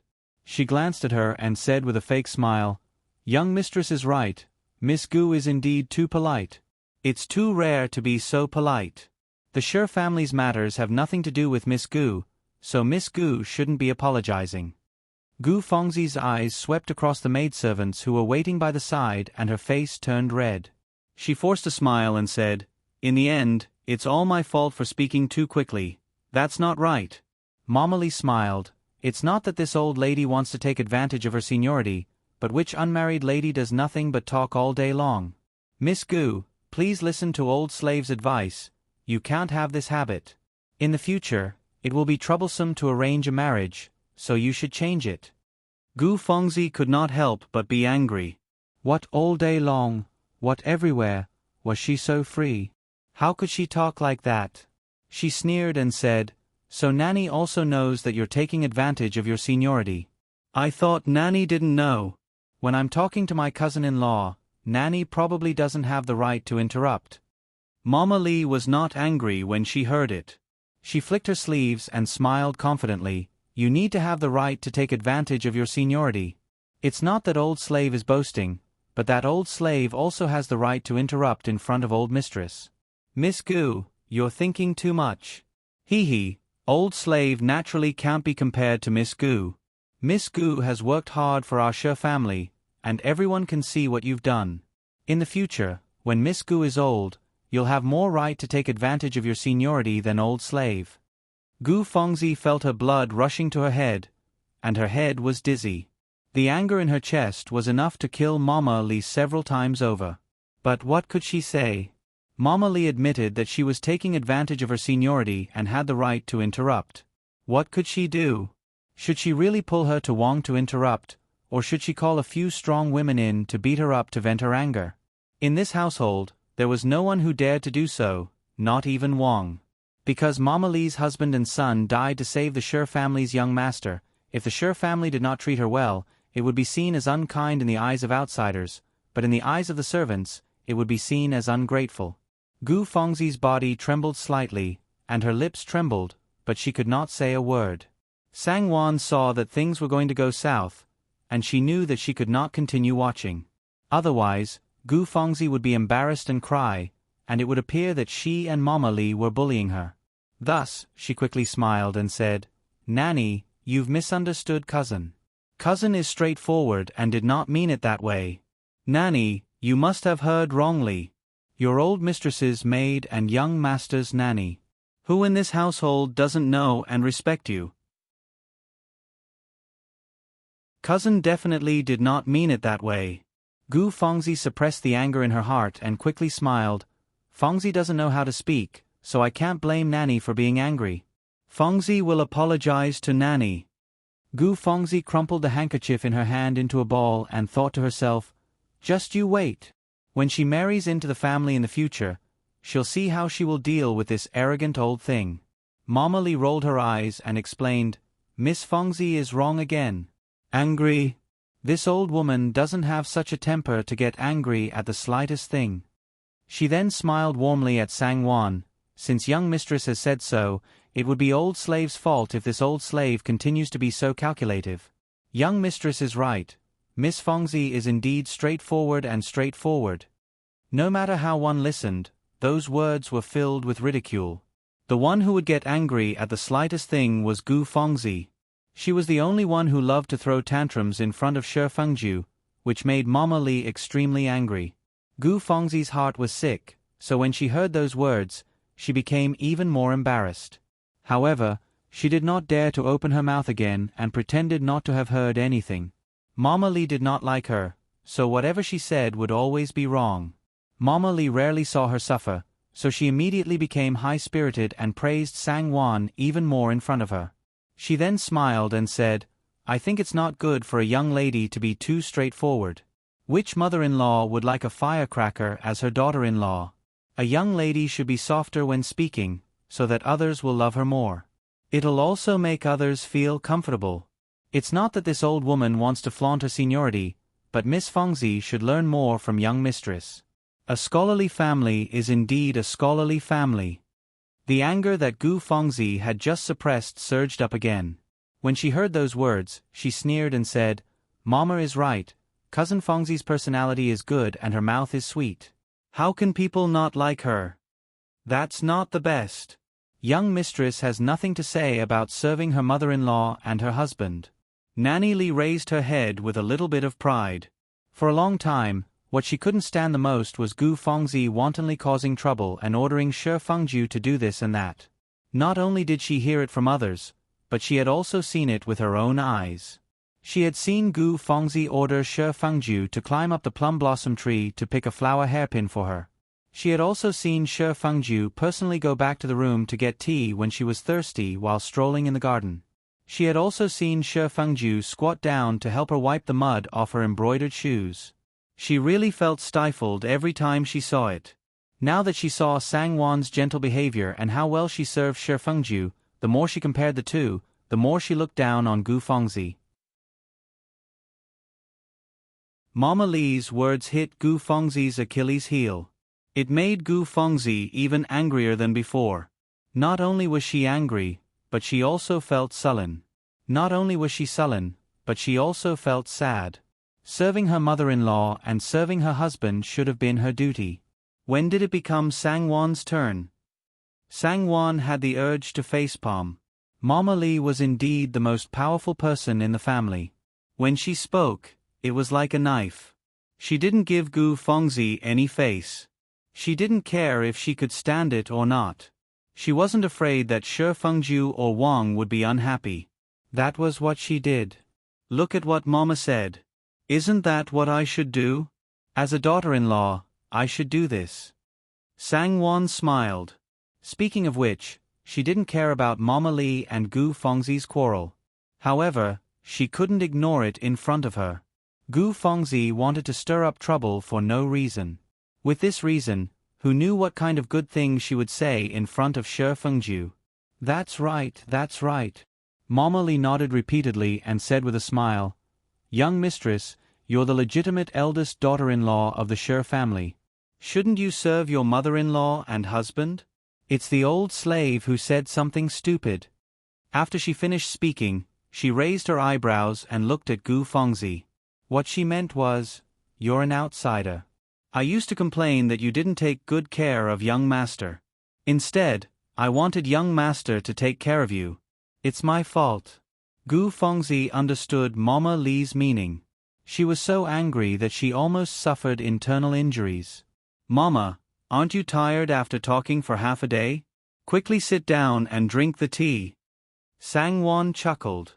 She didn't give Gu Fengzi a chance to speak and hurriedly called Hong Yi, "Quickly pour the tea for Mama." Apart from the master's occasional grace, when the master was sitting, there was no place for the servant to sit. Mama Li was serving in Ning Garden, so she couldn't be too presumptuous in front of Sang Wan. She wouldn't easily sit in front of Sang Wan. Instead, there was a small side room in the east that was specially prepared for the maidservants to sit and drink tea. Mama Li smiled and said, "Young mistress is gracious. Old slave will sit and drink tea. The old slave will take her leave." After she finished speaking, she didn't even look at Gu Fengzi and left with Hong Yi. Today, she had already shown Gu Fengzi her power. She should stop while she was ahead. Otherwise, she would appear to be overbearing. Gu Fengzi couldn't help but secretly scold herself for being a busybody. Why did she have to come over and say such a thing? She deserved to suffer such a humiliation. She was angry and annoyed. She didn't have the mood to sit anymore. She reluctantly said a few words and then got up to leave. Sang Wan didn't ask her to stay. She thought for a while and said with a smile, "The weather these days is pretty good. I want to invite younger cousin, third younger sister, and fifth younger sister to admire the flowers and fly a kite in the garden." "I don't know if younger cousin is free." "Hee hee, fifth younger sister has been thinking about what I said last time. She even asked me yesterday when she bumped into me. Sang Wan was preventing her from complaining to Shi Fengju. Thinking about it, if she really didn't like Gu Fengzi, she wouldn't have taken the initiative to invite her to the garden to admire the flowers. Since she asked her to go sightseeing, it was obvious that she wanted to be close to her. Even if she wanted to complain, she should take it easy.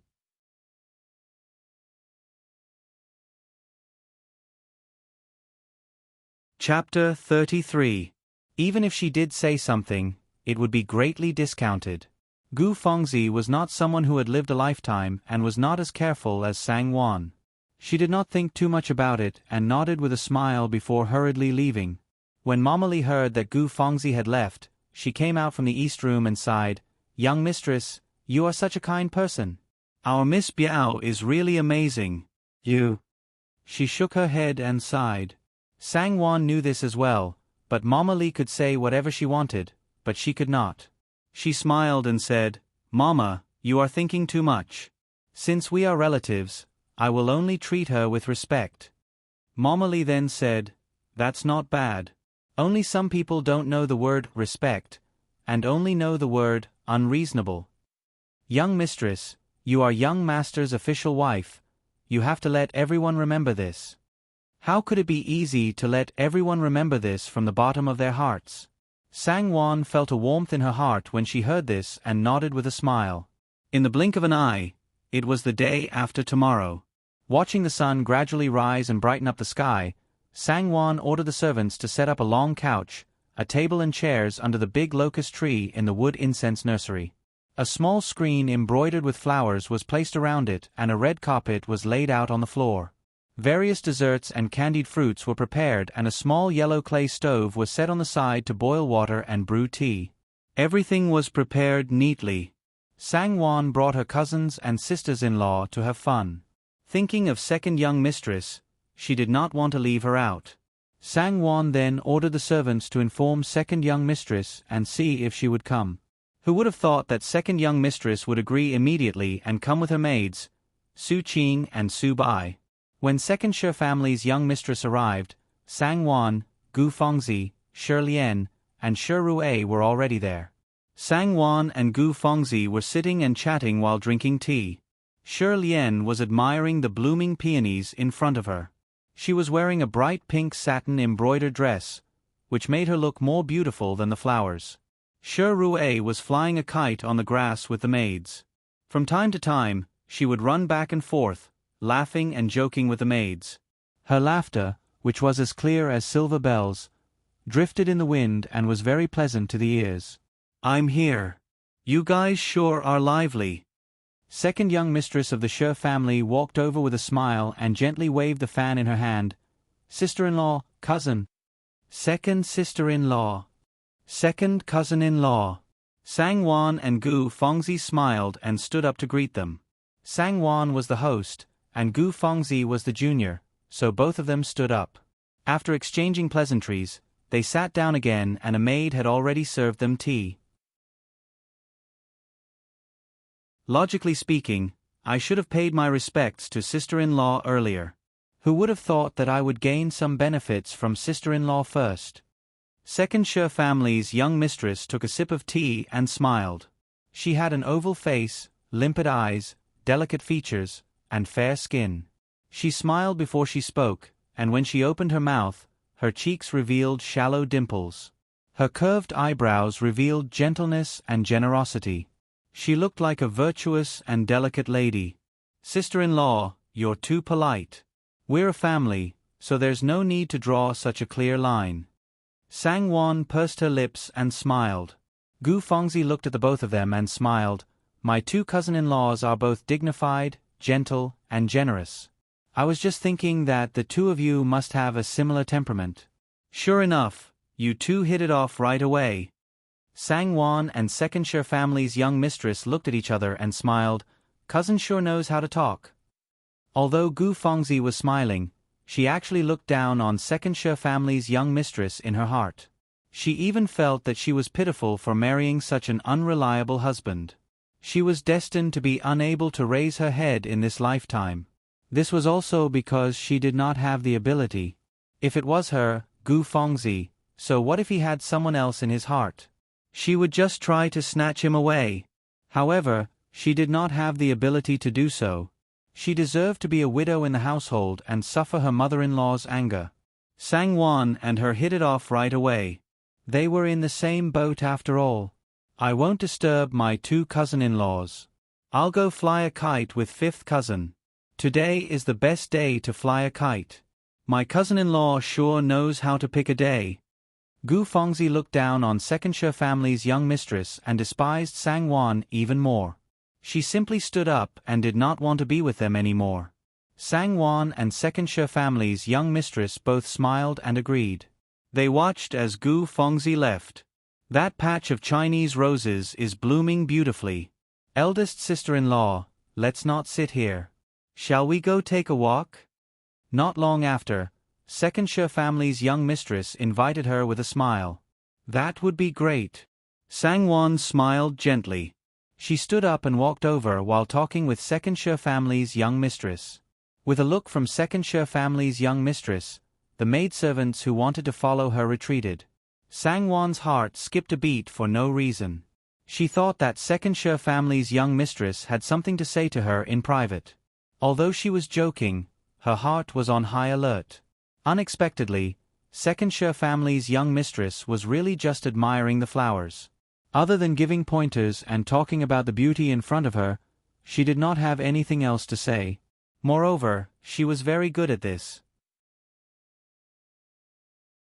There were at least 10 different varieties of Chinese roses in this patch of Chinese roses, and some of them were very similar.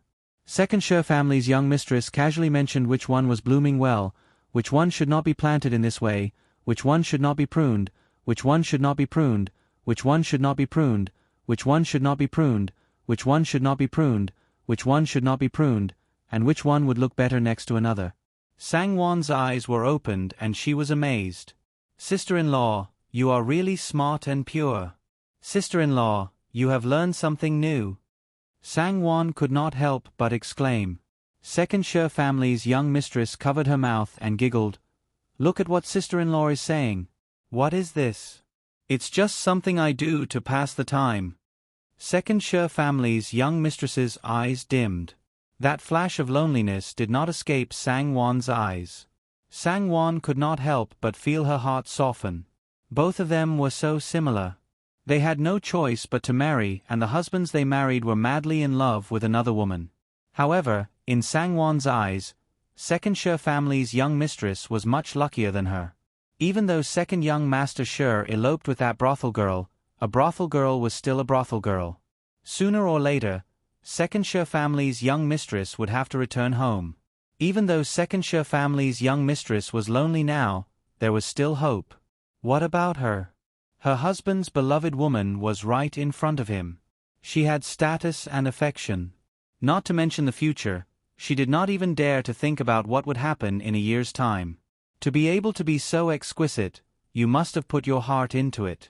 If you don't like it, how can you have the heart? It's good to have a hobby to pass the time. I can see that sister-in-law is an open-minded person. Sang Wan smiled. Sister-in-law sure knows how to talk. Second She family's young mistress smiled embarrassedly and said, If sister-in-law doesn't mind, I will look for you when I am free in the future. How about that? Great. I can't ask for more. Sang Wan smiled and the two looked at each other. The two of them were regretting that they had not met earlier and were happily chatting with each other. Suddenly, they heard a burst of noisy chatter coming from not far away. It sounded very excited. There was even She Rui's high-pitched voice that rang through the air, piercing everyone's ears. What's wrong? Second She family's young mistress was stunned. Let's go and take a look, Sang Wan said. The two of them hurried over and the maidservants made way for them. The excitement also died down a little. Sister-in-law, second sister-in-law, look, look. She Rui's eyes sparkled and her little finger pointed at the white cockatoo in Luya's hands and said, Luya is really amazing. This cockatoo is father's new treasure. It's so fierce and weird that even father couldn't tame it. I didn't expect it to listen to Luya. Second Shi family's young mistress was startled and laughed. It really is. Sangwon looked over and saw that the cockatoo's feathers were as white as snow. Its sharp beak and claws were as red as blood. Its black glass-like eyes shone brightly and its small head was proudly held high. It had a disdainful attitude but it obediently allowed Luya to stroke its feathers. Second Shi family's young mistress smiled and said, "Sister-in-law, you may not know, but this white cockatoo was obtained by father-in-law a few days ago. I heard that such a pure white cockatoo is hard to come by and cost more than 300 silvers. It's beautiful and smart, able to learn anything with just one look. It's just that she's too smart. She doesn't give in to anyone and doesn't listen to anyone. Yesterday, she even pecked her father-in-law's hand and injured it. I don't know why it came here today." Sangwon felt dizzy and almost lost her balance. There was an ominous premonition in her heart. She glared at Luya and said, "Why are you still holding on to it? Xingji, quickly bring it to second old master." "Yes, young mistress." Luya agreed and was about to pass the cockatoo to Xingji. Unexpectedly, the cockatoo immediately flapped its wings and stared at Xingji and screeched, "Go away! Go away! Don't touch me! Don't touch me!" Everyone burst into laughter. Luya hurriedly pursed her lips and whispered something to the parrot. She gently stroked its feathers with one hand and calmed it down. "Young mistress, why don't this servant bring it to second old master?" Luya said with a smile. Shi Rui curiously smiled and asked, Luya, why does this cockatoo listen to you? How did you do it?" Luya smiled proudly. She was born into a family of hunters and taming birds was a skill that she had practiced for generations. Luya was about to speak when Sangwon suddenly said, "It's just a coincidence." "What does she know?" "All right, let's send them back quickly. Jida will go with them." "Go." Although Luya didn't know why young mistress didn't allow her to say anything, she knew that young mistress wouldn't harm her. She smiled and stopped talking and left with Xingji. Before the two of them left, they saw a few maidservants shouting, "Xiao Bai! Xiao Bai!" and "Xiao Bai, where are you?" They were probably sent by the second Lord Shi to look for the white cockatoo. "Xiao Bai is here! Xiao Bai is here!" Shi Rui raised her hand and shouted. When the maidservants heard this, they hurriedly ran over and saw the white cockatoo standing obediently in Luya's hand. They were stunned. Sangwon asked about the situation and ordered Luya to hand the white cockatoo over to them. Unexpectedly, like Xingji, Xiao Bai didn't allow them to touch it. The maidservants looked at each other and could only smile and ask Luya to send the white cockatoo back. Sangwon suddenly changed her mind and didn't say anything. Everyone was puzzled. Gu Fengzi stepped forward and said with a smile, "Cousin-in-law, let Luya go. Second uncle treats this white cockatoo as a treasure. If Luya sends it back, he will definitely get a big reward." "Then all the more you can't go." For the first time, Sangwon openly opposed Gu Fengzi in front of everyone. She glanced at the maidservants from the second branch and said with a smile, "Older sisters, you've worked hard. It should be you who send it back." As she said this, Sangwon stepped forward and reached out to take the white cockatoo from Luya's hand. The white cockatoo looked at her angrily and was about to cry out when Sangwon fiercely glared at it. With a cold face, she said in a low voice, "Shut up. If you cry out again, I'll pluck all your feathers."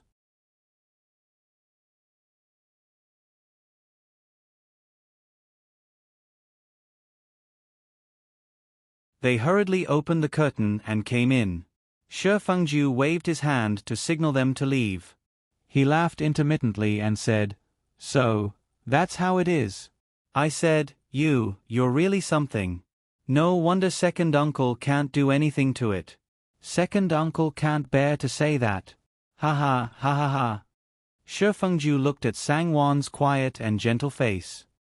He thought of her gentle and amiable behavior and imagined her expression when she said those words. He laughed even more chaotically. It took him a lot of effort to hold back. He sighed and shook his head. He said seriously, "That's strange. It can actually understand. Oh, no wonder it said that it's smarter than others. It's true." After saying that, he couldn't stop laughing. Shi Fengju laughed until his stomach hurt. When he looked up, he found that Sangwon's expression wasn't right. Her eyebrows were slightly knitted, her lips were slightly pursed, and her eyes were dim and gloomy. "What's wrong with you?" Shi Fengju's heart suddenly sank. He hurriedly sat up and asked with concern. "It's nothing." Sangwon turned her head and quickly wiped her eyes with a handkerchief. "Wan Nyang, what's wrong?" Shi Fengju couldn't help but hold her arm. "Wan Nyang." "It's nothing." Sangwon forced a smile. She looked up and said, "It's really nothing. I just suddenly thought of something else. It's useless to tell you. Forget it, it's nothing. It's really nothing." Shi Fengju saw that she wasn't willing to talk about it and did not ask further. He let go of her and smiled. "It's good that you're fine. If there's anything else, just tell me. I'll handle it." When Sangwon heard him say, "I'll handle it," instead of, "I'll help you decide," she felt a little disappointed. But then again, compared to her previous life, it was already harder for him to say something like that. She kept her disappointment and nodded with a smile. N. Shi Fengju thought for a while and smiled. "Do you like white cockatoos? Why don't I buy one for you?" "You." Sangwon was instantly speechless and glared at him. The two of them couldn't help but laugh. 2 days later, second young mistress suddenly sent someone to invite her to Xiao Garden. Sangwon couldn't refuse and went with Hong Yi. Second young mistress personally came out to welcome her and walked in hand with a warm smile. "I had nothing to do, so I made some pastries and specially invited you over to try it. If it's not good, please don't blame me." Second young mistress smiled. "Why would I?" "Sister-in-law, you're really skillful with your hands." Sangwon smiled and looked at the golden rectangular pastries that were served on a white porcelain plate. Each of them was about 2 inches long and looked very delicate and cute. The rich sweet aroma along with the heat wafted into her nose. Second young mistress smiled and invited her over. Sangwon picked up the small chopsticks on the side of the silver bag and tasted a piece. She nodded and praised, "It's crispy on the outside and tender on the inside. It's sweet but not greasy. There's a hint of sourness amidst the sweetness. What's rare is that the control of the heat is just right. There's no burnt smell at all. This is truly amazing." Fried milk cakes were made from fermented fresh milk. The condensed cheese was carefully cut into small pieces and covered with a thin layer of flour before being fried in a pan of oil. Cheese was a common food of the grassland people, but it was rarely seen in the south. Unexpectedly, Sangwon recognized it. Second young mistress was surprised and smiled. "So you've eaten it before? I thought I was the only one who knew about it. Looks like I'm showing off in front of an expert." Sangwon shook her head and smiled. "I've seen it in books, but I've never eaten it before. Sister-in-law's culinary skills are really good." Second young mistress giggled. Sister-in-law's comments are clear and logical. "You sound like an expert, so your culinary skills must be good too. Sister-in-law, when are you going to teach me?" Sangwon did not decline and nodded with a smile. "If I don't do it well, don't laugh at me." Before she got married, she had learned all kinds of dishes, pastries, porridge, and soups. She had also studied many books on the subject, and the things she made were not bad. "How can that be? I was still hoping that sister-in-law could teach me," second young mistress said, and the two looked at each other and smiled. After sitting for a while, Sangwon smiled and bid farewell. Second young mistress and Su Qing walked her out of the courtyard, and the two smiled as they bid farewell. "Second young mistress, why didn't you say anything?" Su Qing asked softly as she watched Sangwon and her servant leave. Second young mistress sighed and shook her head. "I couldn't say it. How could I say something like that?" Second Shi family's young mistress could not help but feel a sense of kinship with Sangwon. She thought to herself, why doesn't young master like such an intelligent, gentle, and generous person? That Gu Fengzi was sarcastic and unkind. She was not even fit to carry her shoes. But, second young mistress, how are you going to explain it to second old mistress? Su Qing could not help but worry. Second young mistress sneered, if I can't explain it, then I won't. She herself felt that she had no face to do it, yet she insisted that she do it. Did she think that she was stupid? Since this house did not feel like a home, she did not want to stay here any longer. Back in Ning Garden, Mama Li heard that Sang Wan had returned from second young mistress's place. She frowned and found an opportunity when no one was around to whisper to Sang Wan, young mistress, it's better if you don't interact with second young mistress in the future. Our old mistress has some taboos. Taboos? Sang Wan was surprised. Yes, Mama Li nodded and said, old mistress feels that second young mistress was unable to keep second young master and caused him to run away from home the moment she entered the family. It can be seen that she is an inauspicious person. Young mistress, it's better if you don't interact with her. How could she be blamed for this? Sure enough, no matter how good one's own son was, it was someone else's fault. Sang Wan disagreed and disagreed, but she knew that Mama Li had good intentions. She nodded and smiled. I understand. I'll try not to interact with her in the future. Alright, Mama Li, there's something I would like to ask Nanny for advice on, but I'm afraid, Mama Li smiled and said, young mistress, you're being too polite. If there's anything, just say it. It's old slave's fortune to be able to share young mistress's burden. If not, we can still discuss it. Nanny's right. Sang Wan smiled and said seriously, when I went to second young mistress's place today, I felt that she seemed to have something to say to me, but she didn't say it in the end, so I didn't ask. It's just that in my heart.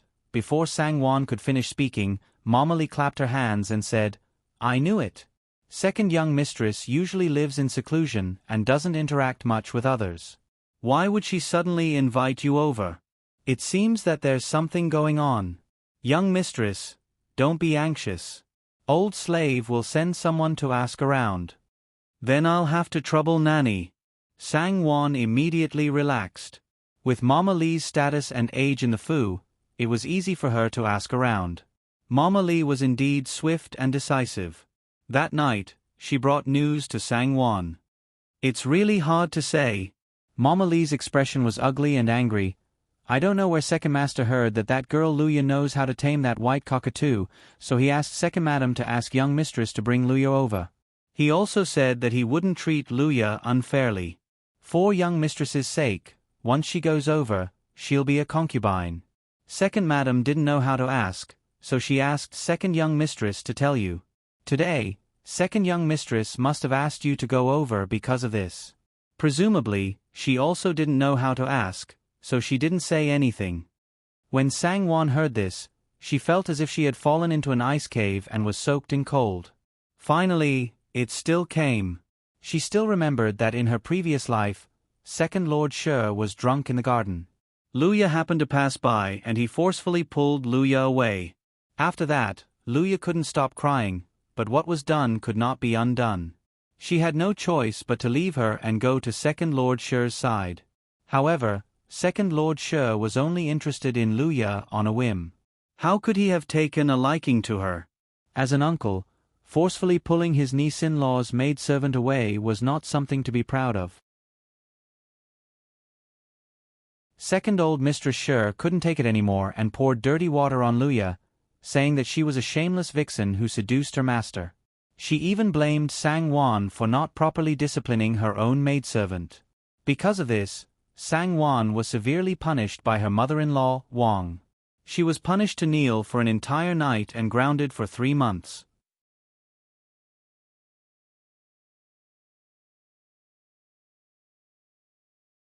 Chapter 35. As for Luya, she was not much better off. Whenever second old mistress saw her, she would think of her husband's scandal and did not like her. Concubine Shu and concubine Fang saw her as a thorn in their side and used all sorts of ways to torture her. In less than a year, Luya was tortured until she was neither human nor ghost. Her entire body was covered in illnesses and she was sent to the country house. There was no news of her since then. Ever since she entered the household, Sangwon had been restraining Luya and did not allow her to leave Ning Garden easily. Even if she wanted to go out, she would have the little girl accompany her. It was all to prevent that thing from happening. Who would have thought that no matter how careful she was, she still could not escape fate. Although the wheel of fate was biased, it still turned around and came back. In the end, Second Lord Shi saw Luya. Today, Second Young Mistress did not say anything. Who knows if Second Old Mistress would do so tomorrow? Thinking of this, Sangwon's eyes could not help but turn red. She asked Mama Lee, "Mama, what do you think we should do?" Mama Lee frowned and said, "It's not easy. Young Mistress may not know this, but Second Old Mistress has always been afraid of Second Old Master. With Second Old Master's temper, he will not stop until he gets what he wants." Second Young Mistress did not say anything today, but perhaps tomorrow, Second Old Mistress will personally tell Young Mistress. She is still an elder after all. Moreover, although this matter has not been said clearly, many of the maidservants know that if Second Old Master wants Luya but she does not go, in the future, I'm afraid that, who would dare to want Luya? As Sangwon's dowry maidservant, Luya had 3 options. First, she could become a maidservant to Shi Fengju and be promoted to a concubine. Second, she could marry a housekeeper in the household. Third, her master would be merciful and let her choose her own husband. Now that Second Lord Shi had spoken, no matter what, Shi Fengju would not accept her in the future. Whether it was a housekeeper or a manservant, who would dare to marry her? It was the same for the people outside. Sangwon's heart instantly sank to the bottom, and she couldn't help but tremble slightly. According to Mammy Lee's words, it seemed that she was trying to persuade her to compromise. After all, if Second Old Mistress Shi spoke up, how could she, a junior, go against her elders for the sake of a servant girl? Mammy Lee didn't want to see that the 2 branches were unhappy. Luya, that girl. Mama Lee sighed. What a pity. What he meant was that Sangwon was going to give him up. Nanny, Sangwon forced herself to calm down, gritted her teeth, and pretended to be troubled. But, I told Luya in private that in the future, I will give her to Eldest Young Master. Eldest Young Master also knows about this. If I give it to Second Master now, how am I supposed to explain it to Eldest Young Master? I'm afraid, Eldest Young Master. There's such a thing. Mama Lee was shocked and frowned. Since Sangwon had said this, Eldest Young Master also knew that Luya was already Eldest Young Master's woman. Of course, she couldn't be given to Second Master. Mama Lee still kept a close eye on things that belonged to Eldest Young Master, and she was determined not to give it to him. That's easy, Mama Lee said resolutely. Since that's the case, Luya can't go to Second Master's place. Tonight, Eldest Young Mistress will let Luya consummate with Eldest Young Master. In any case, no one will say anything about this, so we can just pretend that we don't know. When tomorrow comes, Second Old Mistress won't be able to open her mouth. It was Sangwon's turn to be flabbergasted. Mama Lee was really too talented. The more Mama Lee thought about it, the more she felt that this was a good idea. She made the final decision, let's do it this way. Seeing Sangwon's strange expression, Mama Lee thought that she was jealous, so she gently persuaded, Eldest Young Mistress, since you've already told Eldest Young Master about this, it's just a matter of time. Don't take it too hard. I think that girl Luya isn't frivolous, so she'll only be more grateful to you. If she really causes any trouble in the future, the old slave will have plenty of ways to deal with her. As long as the old slave is here, no one in Ning Garden can't disrespect Eldest Young Mistress. Since things had come to this point, Sangwon could only take advantage of the situation and agree. Otherwise, Mama Lee would suspect that she didn't mean what she said. It seems that this is the only way. Sangwon sighed and said, Eldest Young Master should still be in the study room, right? It just so happens that I'll bring Luya to deliver supper to him. At the same time, I'll have Luya stay behind to serve him. That's just right. It's only logical. Mama Lee smiled and praised, Eldest Young Mistress is really both intelligent and courageous. Sangwon secretly smiled bitterly. Intelligent and courageous? She didn't know how she could be considered both intelligent and courageous. At least until now, she was the only one who was lying. As the parties involved, Shi Fengju and Lu Ye didn't know anything about it. Since that's the case, Mama, I have a few words to tell Lu Ye. It's only right. Mama Li nodded. You should give her a good warning. It'll save you a lot of trouble in the future. Eldest young mistress, take your time to tell her. The old slave will ask someone to prepare supper. After saying that, she turned and left. Sangwon gently sighed and ordered Lu Ye to come in. Eldest young mistress, you're looking for this servant. Lu Ye giggled. Her black eyes were clear and bright, and her oval-shaped face was rosy. She was smiling sweetly. Sangwon couldn't help but feel a little sour. Lu Ye definitely didn't want to be with the second Lord Shi. She was sure of that, which was why she said those words. She just didn't know if Shi Fengju would be willing to help. If he wasn't willing, no, he must be willing. According to their agreement, when she left the Shi family in the future, she would have to bring Lu Ye with her. The Shi family couldn't be greedy for her dowry. If she left, it wouldn't be right for her to leave the dowry behind, right? Lu Ye, I have something to tell you. Sangwon looked at Lu Ye with an unprecedentedly serious expression. Eldest young mistress? Lu Ye couldn't help but feel nervous. She also stopped smiling and fidgeted with her fingers uneasily. Don't be afraid, Sangwon smiled and told her about how the second Lord Shi wanted her to go over. Before she could ask for Lu Ye's opinion, Lu Ye knelt down with a plop. She bent her knees and tugged at Sangwon's sleeves as she cried, Eldest young mistress, please save this servant. This servant doesn't want to. This servant doesn't want to. Lower your voice. Quickly get up. Sangwon raised a finger to signal for her to lower her voice. She leaned over to support her and said gently, I'm telling you this to ask for your opinion. Since you're unwilling, I naturally have other ideas. You have to think carefully, are you really unwilling? Since second old master has taken a liking to you, you'll be his concubine. Are you really unwilling?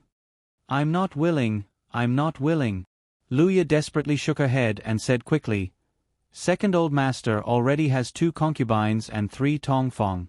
I heard from Xiao Mei in the courtyard that the 3 tongfang are only on the surface. There are also a few servant girls who have accompanied second old master before, but they don't have any status. This servant would rather not marry for the rest of my life than go over. She was very well informed. Are you sincere? Yes, if this servant isn't sincere, I'll die a horrible death. Good, Sangwon nodded. We've been sisters since childhood, so I'll naturally help you. Listen to me for now. After this matter is over, we'll talk about other matters in the future. What do you think? Lu Ye wiped her tears and agreed. This servant will listen to eldest young mistress. Sangwon then told her plan and sighed. Eldest young master only has cousin Gu in his heart. It's enough for me to suffer alone, but I don't want to implicate you. I'm begging eldest young master to help me temporarily. After this matter is over, I'll give you a sum of money and let you marry into another place. It's better than being a concubine. I'm doing this for you. You won't blame me for being selfish, right? In her previous life, Lu Ye had suffered so much in the second branch, but she still remembered Sangwon. She would often sneak over to see her, bring her food, help her with this and that, and comfort her. Just based on this affection, Sangwon couldn't ignore her. She was even more afraid that Lu Ye would think that she was unwilling to let her become Shi Fengju's concubine and held a grudge against her. At this point, Sangwon finally realized how difficult it was to say this. If Lu Ye actually liked Shi Fengju, she would be inviting resentment. However, she had no choice but to do this. She was very clear that even if she was willing to let Shi Fengju accept Lu Ye now, Shi Fengju wouldn't be willing. He might even think that she was trying to destroy his relationship with Gu Fengzi. She was just putting on an act, so he had no choice but to help. Rather than having Shi Fengju reject Lu Ye, it was better for her to make things clear in advance. Otherwise, she wouldn't be in an awkward situation. Eldest young mistress, Luya said with tears streaming down her face. This servant has never thought of eldest young master. This servant has always wanted to say something in her heart. Today, I might as well say it to eldest young mistress. I'd rather be a poor man's wife than a rich man's concubine. This servant has never thought. Even if I don't marry and serve eldest young mistress for the rest of my life, it's better than being a concubine. These are this servant's heartfelt words. Eldest young mistress, please understand. Sangwon couldn't help but feel sad when she heard this. She held her hand tightly and blinked her moist eyes as she nodded and said, Luya, as long as I have a bowl of rice to eat, half of it will definitely be yours. Don't worry. Luya also shed tears and nodded with all her might. All right, don't cry any more. Sangwon lifted her handkerchief to wipe her eyes and hurriedly said with a smile, If Mama Lee sees you like this, she will be suspicious. Pretend to be happy, and a little shy. Eldest young mistress. Luya's tears turned into laughter. When she heard Sangwon's words, she lowered her head in embarrassment and indeed became shy. The master and servant looked at each other and smiled. Not long after, Mama Lee asked the servants to prepare supper. Sangwon opened the food box to take a look. It was steaming hot and fragrant. There was a large bowl of silver thread noodles with chicken soup, accompanied by vegetables, mushrooms, ham, dried scallops, and other ingredients. It looked, smelled, and tasted good. Sangwon still covered it and signaled for Luya to hold it. The two servants lit lanterns and led the way. The master and servant went to Shi Fengju's study. In order to show that she cared enough about Shi Fengju in front of Mama Lee and serve Shi Fengju well, Sangwon would ask someone or personally send some food over as long as Shi Fengju stayed in the study at night. Shi Fengju didn't care when he saw her and nodded to let her put it aside. However, Sangwon didn't have any intention of leaving. Shi Fengju finally raised his head and looked at her in confusion. After hearing Sangwon's words, Shi Fengju angrily said, Ridiculous. He wasn't talking about Sangwon, but about his second uncle. His second uncle was lecherous and liked to rear goldfish and birds. Shi Fengju knew this, but he didn't take it to heart. After all, this was a personal hobby, and it wasn't like the Shi family couldn't afford it. Compared to the elders in other families who clearly didn't know anything but still wanted to get involved in business, his second uncle was actually quite good.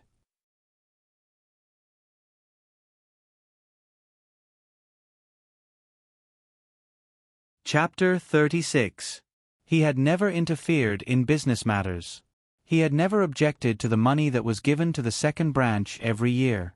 Of course, the Shi family's business was vast and the profits were good. The amount of money that was given to him every year was considerable. There were so many women in the world that he wanted to have as his concubine.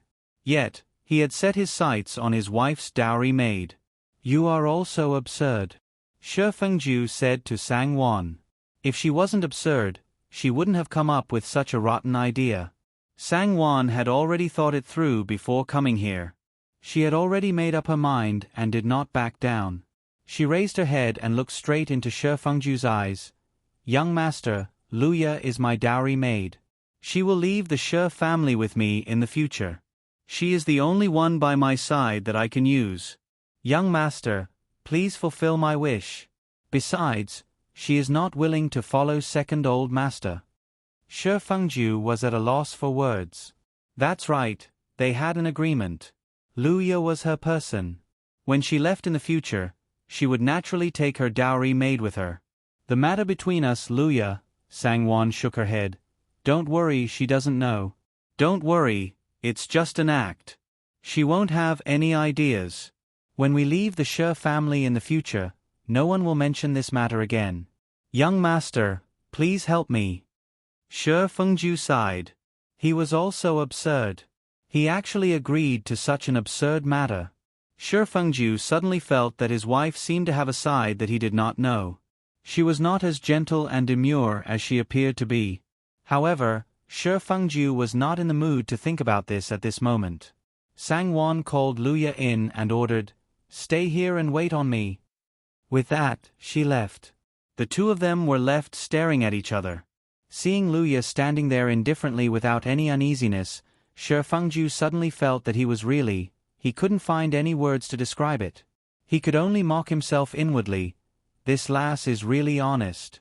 If he said he was acting, he was acting. There was no awkwardness at all. Sit aside.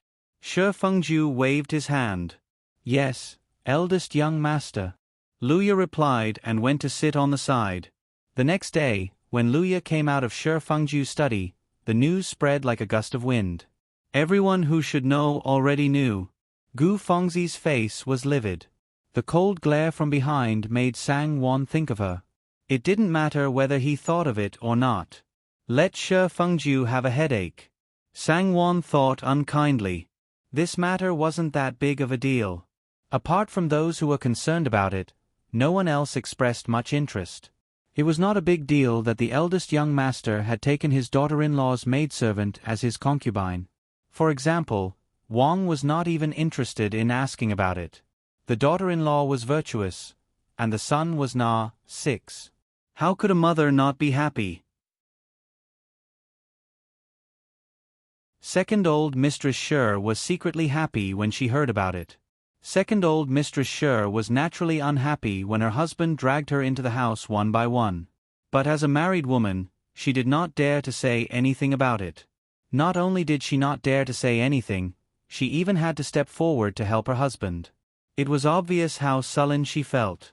Hearing that Luya had been taken in by Shi Fengju, second old Mistress Shi felt lucky. But with a look of pity, she shrugged at her husband. If I had known, I would have told my niece-in-law yesterday. Who knew that Jingyi was so useless that she couldn't even be counted on for such a small matter. Second Lord Shi did not like Luya that much. Towards Luya, he did not even know if she was round or flat, tall, short, fat, or thin. He only knew that this lass could make Xiao Bai listen to her obediently. That was what he really liked. Xiao Bai was really smart. It knew how to use its mouth to open the cage door. With a flap of its wings, it flew away. He thought that it would never return. Needless to say, his heart ached for it. Who knew that Xiao Bai was fated with that lass?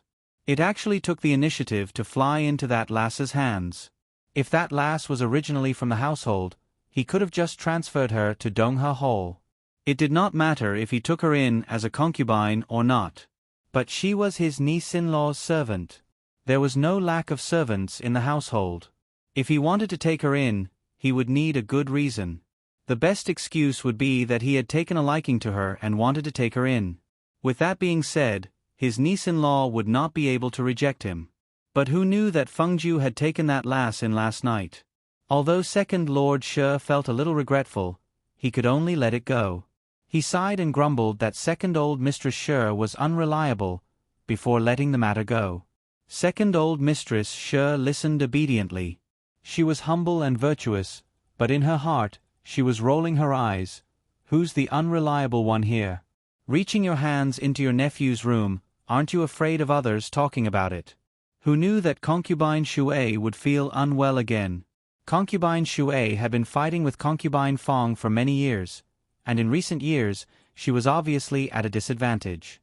She could not wait for a new concubine of the same status to come and take away concubine Fong's limelight. As such, when she heard of this matter, she was more eager than Second Lord Shi for Luya to marry into the household. But in the end, it was all for naught.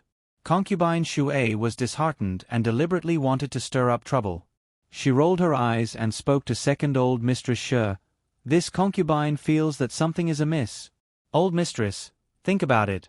Young master just had to take Luya in last night. Isn't it obvious that he's against our old master and doesn't want old mistress to open your mouth? Second old Mistress Shi was not stupid. How could she not have thought of this? But she did not have any objections. In fact, she could not wait. She felt that concubine Shui's words were exceptionally harsh and glared at her. Shut up.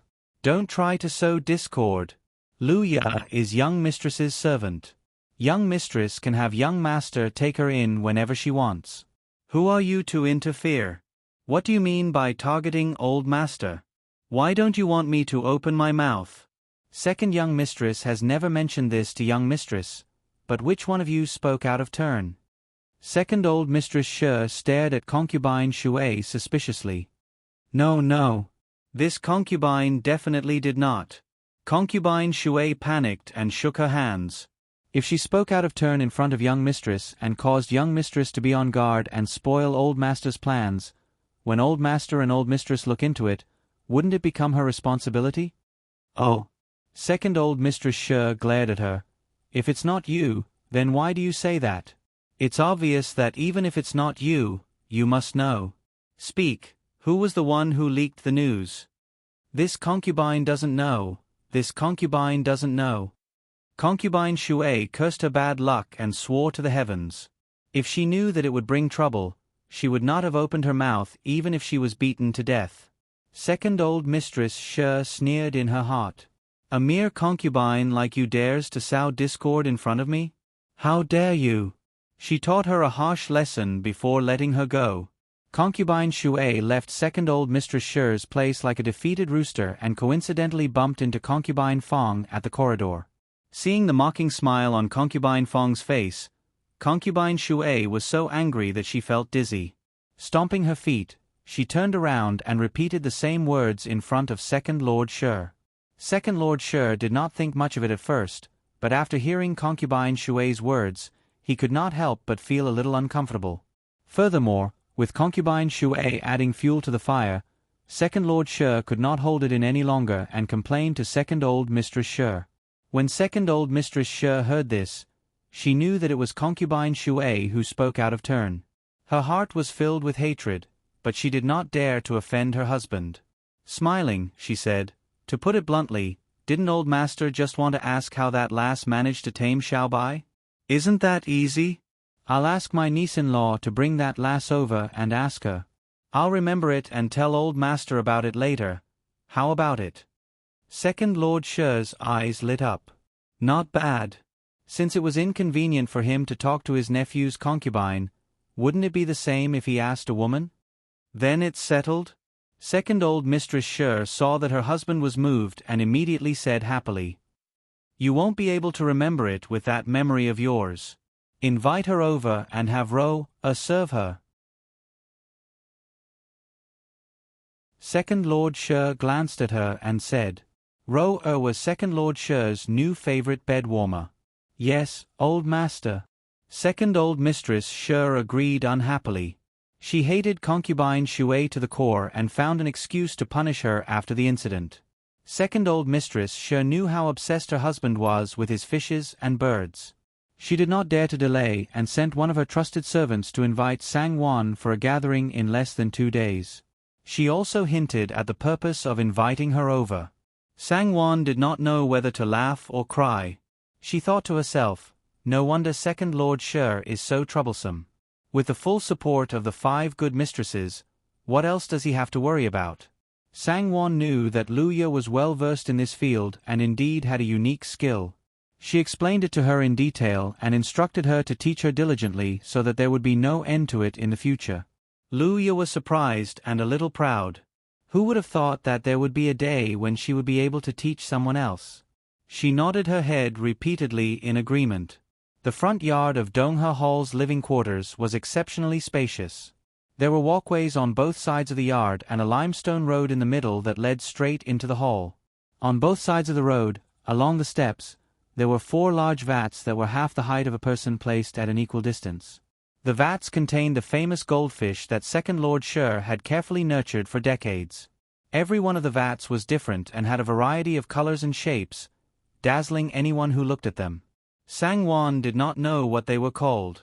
Sang Wan knew about second Lord Shi's temperament from Mama Li. This master did not say that he would put the goldfish in the backyard but insisted on putting them in the front yard. His purpose was to let the relatives, guests, and servants who came and went to see them and then praise them with good. However, these goldfish were delicate and could not be frightened. Therefore, when they walked past, their footsteps had to be light and they could not speak loudly. Otherwise, the old master would not be happy. After the guests left, he would often say in disgust, crude, vulgar. Trees were planted on both sides of the walkways.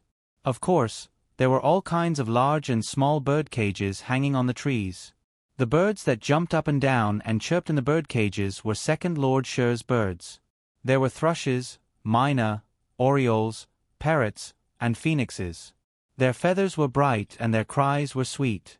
One could imagine how pleasant the scene of the birds chirping together would be when the first ray of sunlight shone through the branches.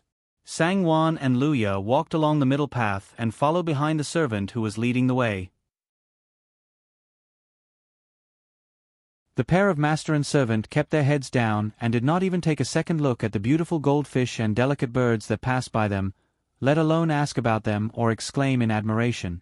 Sangwon did not want to show any interest in becoming Second Lord Sher's confidant. It would be best if she did not come to this place in the future.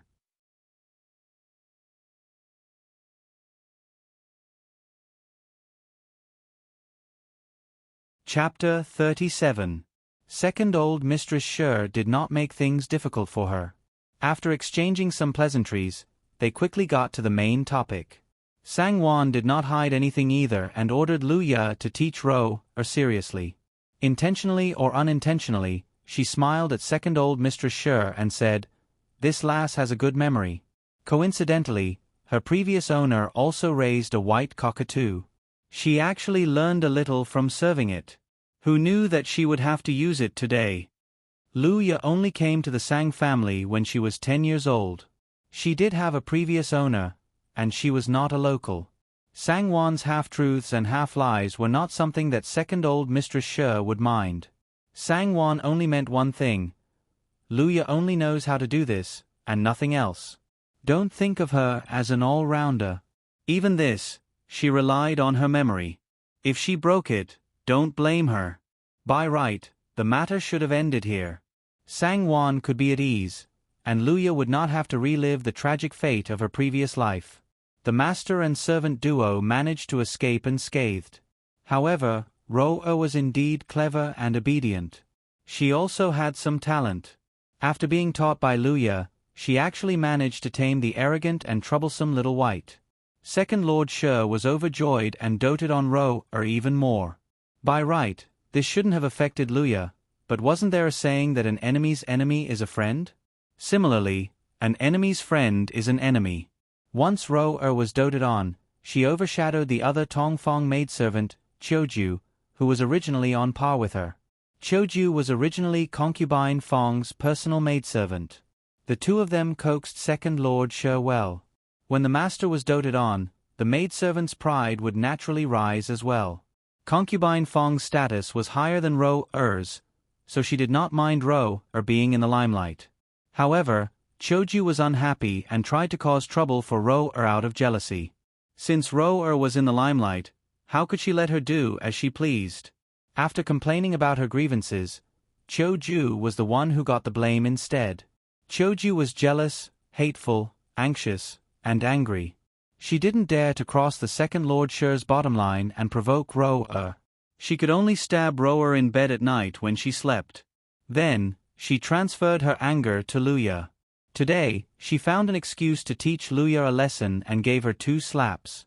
Luya remembered eldest young mistress's teachings. Moreover, she was fearful of the Second Lord Sher for no reason, so she didn't dare to fight back against his Tongfang. She covered her face and returned to Ning Garden in tears. Everyone was startled and asked for the reason. When they found out, they all knew in their hearts how they had attracted resentment. For a moment, they didn't know what to say. Sangwon was shocked and angry. She was so angry that her body trembled slightly. Ro-er was the Second Lord Sher's Tongfang, while Luya was the Sher family's eldest young mistress's maidservant. Although it wasn't publicly stated, she was already the Sher family's eldest young master's Tongfang. In terms of status, she wasn't inferior to Ro-er. Sangwon knew that her eldest young mistress's personality was rumored to be too gentle. That was why she asked someone to use Luya as a shield to test her intentions and slap her in the face. Choju was insensible, but her mistress, Fong In-yang, was a shrewd person. Among the 3 of them, she was the only one who didn't have a son. Her appearance wasn't the most outstanding, but she was the most doted on. Even her daughter, fifth Missy, was the second Lord Sher's most beloved child. After her, the second Lord Sher had many Tong Fong maidservants, but he never had a concubine. It could be seen that she was a person with a clear mind. Chiu Ju hitting Lu Ya must have something to do with her adding fuel to the fire behind the scenes. Sang Wan was indignant. Who did she offend? Concubine Fong's display of strength was too unreasonable. But on second thought she understood. Concubine Fong was killing the chicken to warn the monkeys. She was warning the other maidservants in the household not to have any ideas about second old master.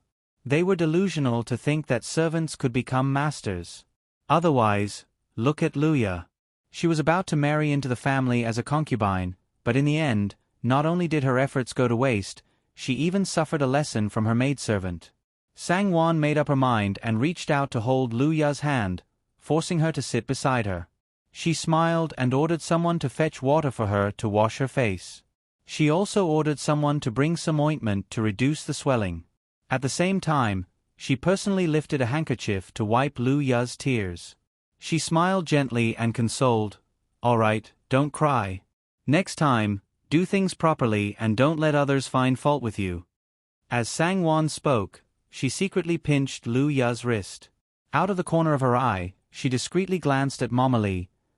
Lu Ya and her tacit understanding had been rehearsed countless times. When she heard this, the rims of her eyes turned red and she spoke with grievance. "Young mistress, please understand. This servant doesn't dare to disobey the rules of the household. I'm only afraid of embarrassing young master and young mistress. But they just have to make things up out of nothing, make far-fetched conclusions, and pick bones in an egg. What can this servant do?" As she spoke, she recounted the entire incident in detail. In the end, she only cried because she felt wronged. After listening for a while, Sang Wan sighed softly and said softly, "If that's the case, then you're indeed wronged. But Choju is still a member of second old master's household. Young master has always respected his elders. For second old master's sake, let's forget about this matter. Don't take it to heart. In the future, when you see her, just stay far away from her. Otherwise, if things get out of hand one day, it will make things difficult for young master. Yes, this servant doesn't dare to cause trouble for young master and young mistress. This servant will just avoid her in the future," Lu Ya said aggrievedly. On the side, Mama Li was furious when she heard this. Lu Ya was just a servant girl. It didn't matter if she was wronged a little, but she absolutely couldn't make things difficult for young master. Who does that Choju think she is? In the end, she's just a servant who can be easily sold. She dared to reach her hands into young master's household and dared to teach young master's servant a lesson in public. Does she still have young master in her eyes? Previously, when Lu Ya explained the matter calmly, it was clear that Choju was in the wrong. Mama Li was even more furious. Why does she still have to hide from her? Young master respects his elders, but there's no reason for him to let a servant in his elder's household humiliate him. Young mistress, Mama Li sneered and said, even if Lu Ya is really in the wrong, it's not up to a servant girl from the second household to take care of her.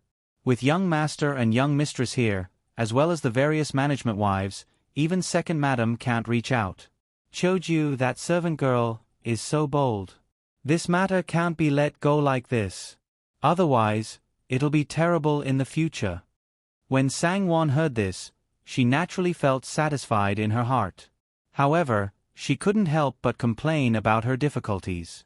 She also advised Mama Li, let it go this time, let it go, let it go, let it go, let it go, let it go, don't hurt the harmony, and so on. How could Mama Li be willing to listen? Instead, she became angrier and angrier. She claimed that this matter couldn't be allowed to continue. She said, young mistress, you're a new daughter-in-law. It's inconvenient for you to take care of this matter. Just leave it to old slave. We don't have to do anything. Old slave will take Lu Ya to pay respects to second madam and apologize to Miss Choju. After saying this, she didn't forget to instruct Lu Ya, there's no need to wash your face or comb your hair. There's also no need to rush to apply the ointment. Let's go. We'll go now. Luya was eager to hear this. Without waiting for Sangwon to refuse, she immediately left with Mama Lee, accompanied by the 2 young maidservants. Sangwon couldn't persuade them. She could only sigh helplessly and let them be. Hong Yi and the others were still a little confused and didn't understand. Xing Ji, however, had a clear understanding of the situation. When she saw this, she couldn't help but inwardly sigh in admiration. Young mistress, what a good strategy! What a good strategy! For this matter, Mama Lee was the most suitable. Firstly, she was old and had a special status. If she put on airs, even second old mistress would have to give in to her. Secondly, she was famous in the household for being protective of her own people. She might not care about those who offended her, but if anyone offended young Master Shi, she wouldn't even give face to the emperor. It was only right for her to stand up for him. Second old mistress and Choju could only admit that they were unlucky. They couldn't even think of young mistress. Where else could one find such a good master who had such a good heart, who also knew how to scheme, and who was willing to uphold justice for her servants? Xingji couldn't help but fall into deep thought. As a servant, wasn't the most important thing to choose the right mistress? Second old Mistress Shi was indeed in an awkward position. The second household's maidservant had reached out her hand to young Master Shi of the first household. This matter could be said to be big or small, but the problem was that Mama Lee had already brought people to their doorstep aggressively. If they didn't resolve this matter openly, they had no choice. When second old Mistress Shi saw Lu Ya's red and swollen cheeks and tear-stained eyes, she was both embarrassed and angry. She couldn't wait to drag that brat Choju over and beat her to death. Concubine Fong was sick, and was not present at the scene. However, she had someone bring the crying Choju, whose cheeks were also red and swollen from the slaps, over. The person who came over repeatedly apologized to second old Mistress Shi and Lu Ya. He said that Concubine Fong was very angry after hearing about this matter and had already taught Choju a lesson. If Mama Lee and Lu Ya felt that it was still not enough, they could teach her another lesson. For such an unruly servant, there was no harm in beating her to death. Choju also hurriedly knelt down and kowtowed to second old Mistress Shi to beg for forgiveness. She also apologized to Lu Ya with tears streaming down her face and said that she wouldn't dare to do it again. Words of praise and flattery came pouring out like the water of the Yellow River. Lu Ya immediately fainted from the commotion. When had Lu Ya ever seen such a scene? She was dumbfounded and felt a sense of guilt for no reason. It was as if she had turned into a big bad person and accused a weak girl of being bullied. Her expression became uncomfortable and she retreated behind Mama Lee in a sorry state. She subconsciously looked at Mama Lee. Mama Lee was used to this kind of trick of retreating in order to advance. Although she hated it in her heart, she did not want to be unreasonable. This kind of thing was not something an old and dignified mother like her would do. Thus, she reprimanded Choju with a few words and left with Lu Ya after being politely sent off by second old Mistress Shi's servants. On the way back to Ning Garden, Mama Lee still felt very aggrieved. Although Choju was punished, she was not the one who punished her. It was inevitable that she felt as if she had punched the air. Mama Lee's expression was not good.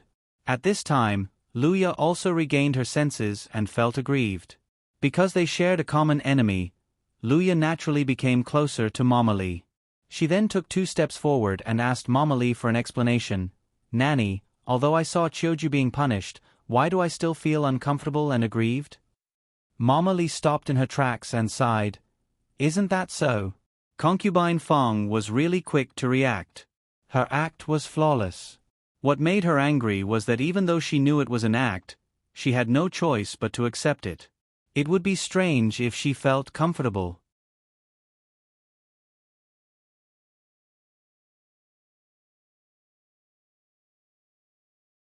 Chapter 38.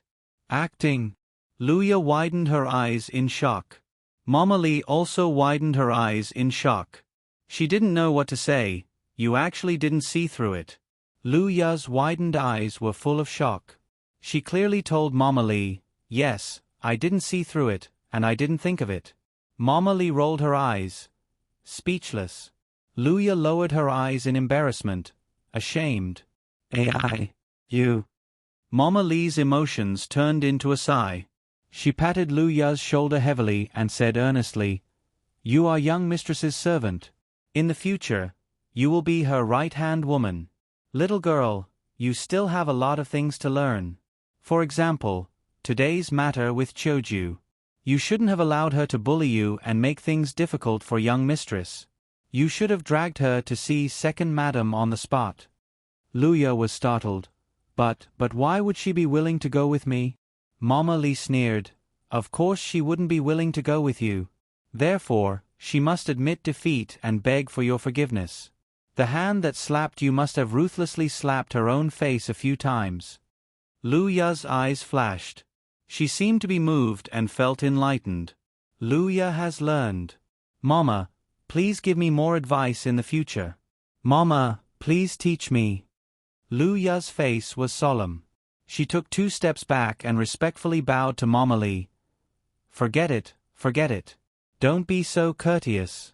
This old woman doesn't like this."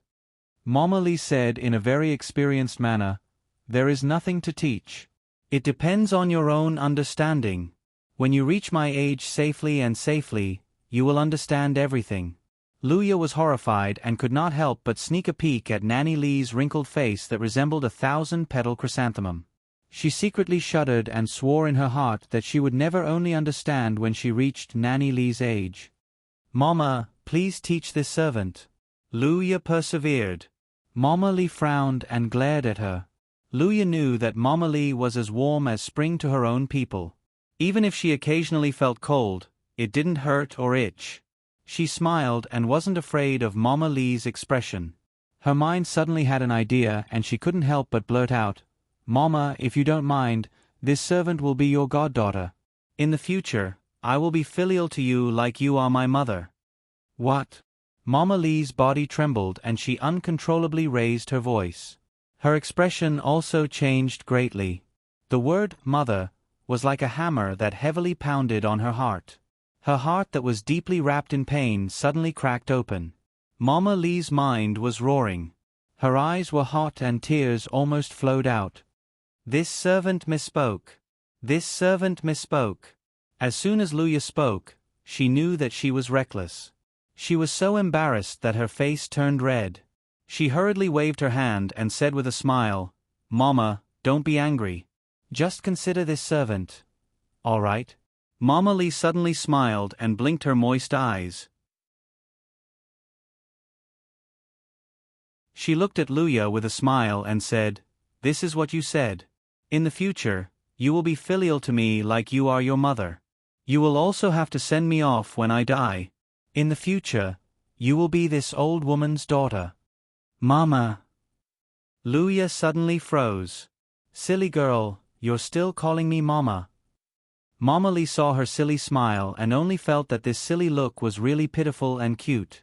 She said to herself, "That's right. This matter, has to be reported to Madam, eldest young master, and eldest young mistress." Luya's temperament was cheerful and lively, but she wasn't frivolous. She treated people warmly and knew propriety. What was even rarer was that she was honest and straightforward. She was not like Xing Ji, who was too calm and rational to the point of being cold-blooded. She also wasn't like Hong Yi, who was often dizzy and didn't have enough brains. Among the 3 personal maidservants in Sangwon's room, although Luya came the latest, she was the one that Mama Lee liked the most. Therefore, when Luya impulsively said this, Mama Lee suddenly felt enlightened and immediately agreed. The 2 maidservants who followed along looked at each other enviously. They smiled and went forward to congratulate her. Mama Lee smiled and said, "Good," repeatedly. Luya also smiled embarrassedly. Although Mama Lee said that she had to get Madam and eldest young master's approval, it was obvious that Madam and eldest young master wouldn't disagree. The 2 maidservants were envious, but they weren't jealous. One had to know that Mama Lee was very dignified among the servants. When the maidservants saw that she even dared to meddle in their master's affairs and even dared to embarrass Miss Biao, who wouldn't keep a respectful distance from her in their hearts? Who dared to go up and say that they wanted to be her daughter? If she thought that they were trying to climb up the social ladder and became angry out of humiliation, they wouldn't be able to stay in the Fu anymore. The two maidservants looked at Luya with admiration and fear in their eyes. Her courage was really not ordinary. Wang and Shi Fengju were very happy when they heard Mama Li's request. Wang was very happy and immediately called Luya up. She personally acted as a witness and ordered Luya to kneel down and kowtow to Mama Li in front of her, pouring tea and calling out, "Mother." She gave 2 sets of brocade, a pair of gold hairpins inlaid with rubies, and a pair of emerald pendants as congratulatory gifts. She also ordered the kitchen to prepare a banquet for the celebration that night. "Old sister, you can be considered to have a daughter. My heart is a lot more at ease." Wang was very emotional and sighed to Mama Li. "Yes, yes. Old slave has a daughter." Nanny Li's face was glowing and her smile did not stop. The more she looked at Luya, the more she felt that she was good and considerate. "Don't worry, First Madam.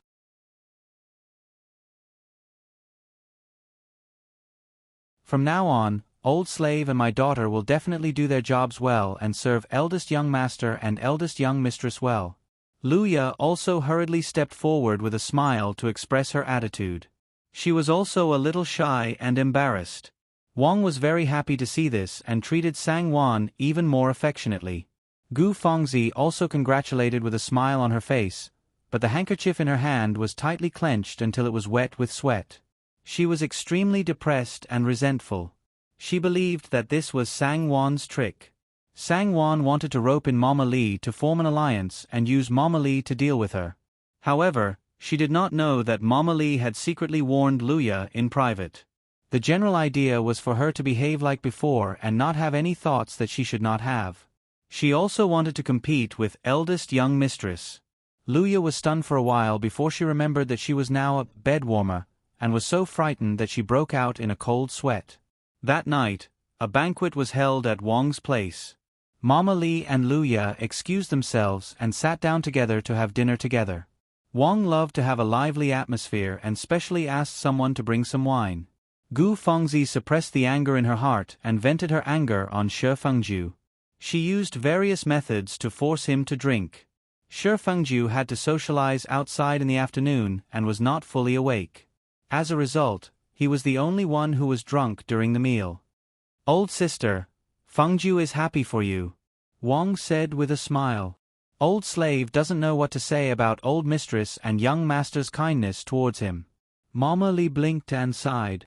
"Nanny, as long as you like it." Shi Fengju smiled. His gaze was a little absent-minded and his tongue was a little tied. "Look at how drunk you are, but your mind is still clear." Wang glared at him with a smile and ordered Sangwon to help him back to rest. Sangwon could only go forward and personally help Shi Fengju. Gu Fengzi stood at the side with an ashen face.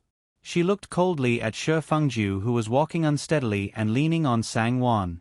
She gritted her teeth so hard that they almost broke. After returning to Ning Garden, she helped Shi Fengju freshen up. Sangwon and Xing Ji helped Shi Fengju into his room. Looking at Shi Fengju lying on the bed, Sangwon sighed inwardly. It seemed that she would have to sleep on the floor tonight. Who knew that when she finished tidying up and entered the bedroom, Shi Fengju had already sat up. His legs were hanging off the edge of the bed and he was leaning against the headboard. When he saw her enter, he smiled at her. "Why did you get up when you're drunk? You gave me a fright." Sangwon smiled and patted her chest. When she suddenly raised her head and saw someone staring at her with a smile, it was really quite scary. Shi Fengju smiled and said, "I'm not drunk. I'm sober." "Haha, I didn't expect that the wet nurse would be so fated to be with Luya. I haven't seen her smile so happily in a long time." After saying that, he looked straight at Sangwon and said, "Thank you, Wanyang." Sangwon giggled. She went forward and said, "You still say you're not drunk. Listen to yourself. You've got a big tongue. All right, don't say any more. Go to sleep." In front of a drunkard, Sangwon was much more relaxed and casual. She didn't have as many scruples as she usually did. After saying that, she helped Shi Fengju lie down. Who knew that when Shi Fengju was about to get up, he was a half-drunk person. His movements were a little heavy. When they bumped into each other, he couldn't help but push Sang Wan down on the bed. His whole body pressed down heavily on her. Sang Wan was so shocked that she almost cried out. When she felt the weight on her body, a strange feeling spread throughout her body. It was as if all her strength had been sucked out of her body. She couldn't move at all. When she looked up, she saw a pair of deep, black eyes staring straight at her. Those deep eyes were misty, absent-minded, and also had something she didn't understand. Through the thin clothes, his breath gradually seeped out and wrapped around her. When he breathed, it also carried his scent. Her face was hot and cold. That was his breath. Sang Wan suddenly felt dizzy. Her face was red and her heart was beating so fast that she almost suffocated. She just stared blankly at Shi Fengju. Shi Fengju only felt that the touch was warm and fragrant. Subconsciously, he liked it very much and couldn't bear to let go. He also stared at her in a daze. Under the soft light, the woman in front of him had bright red cheeks.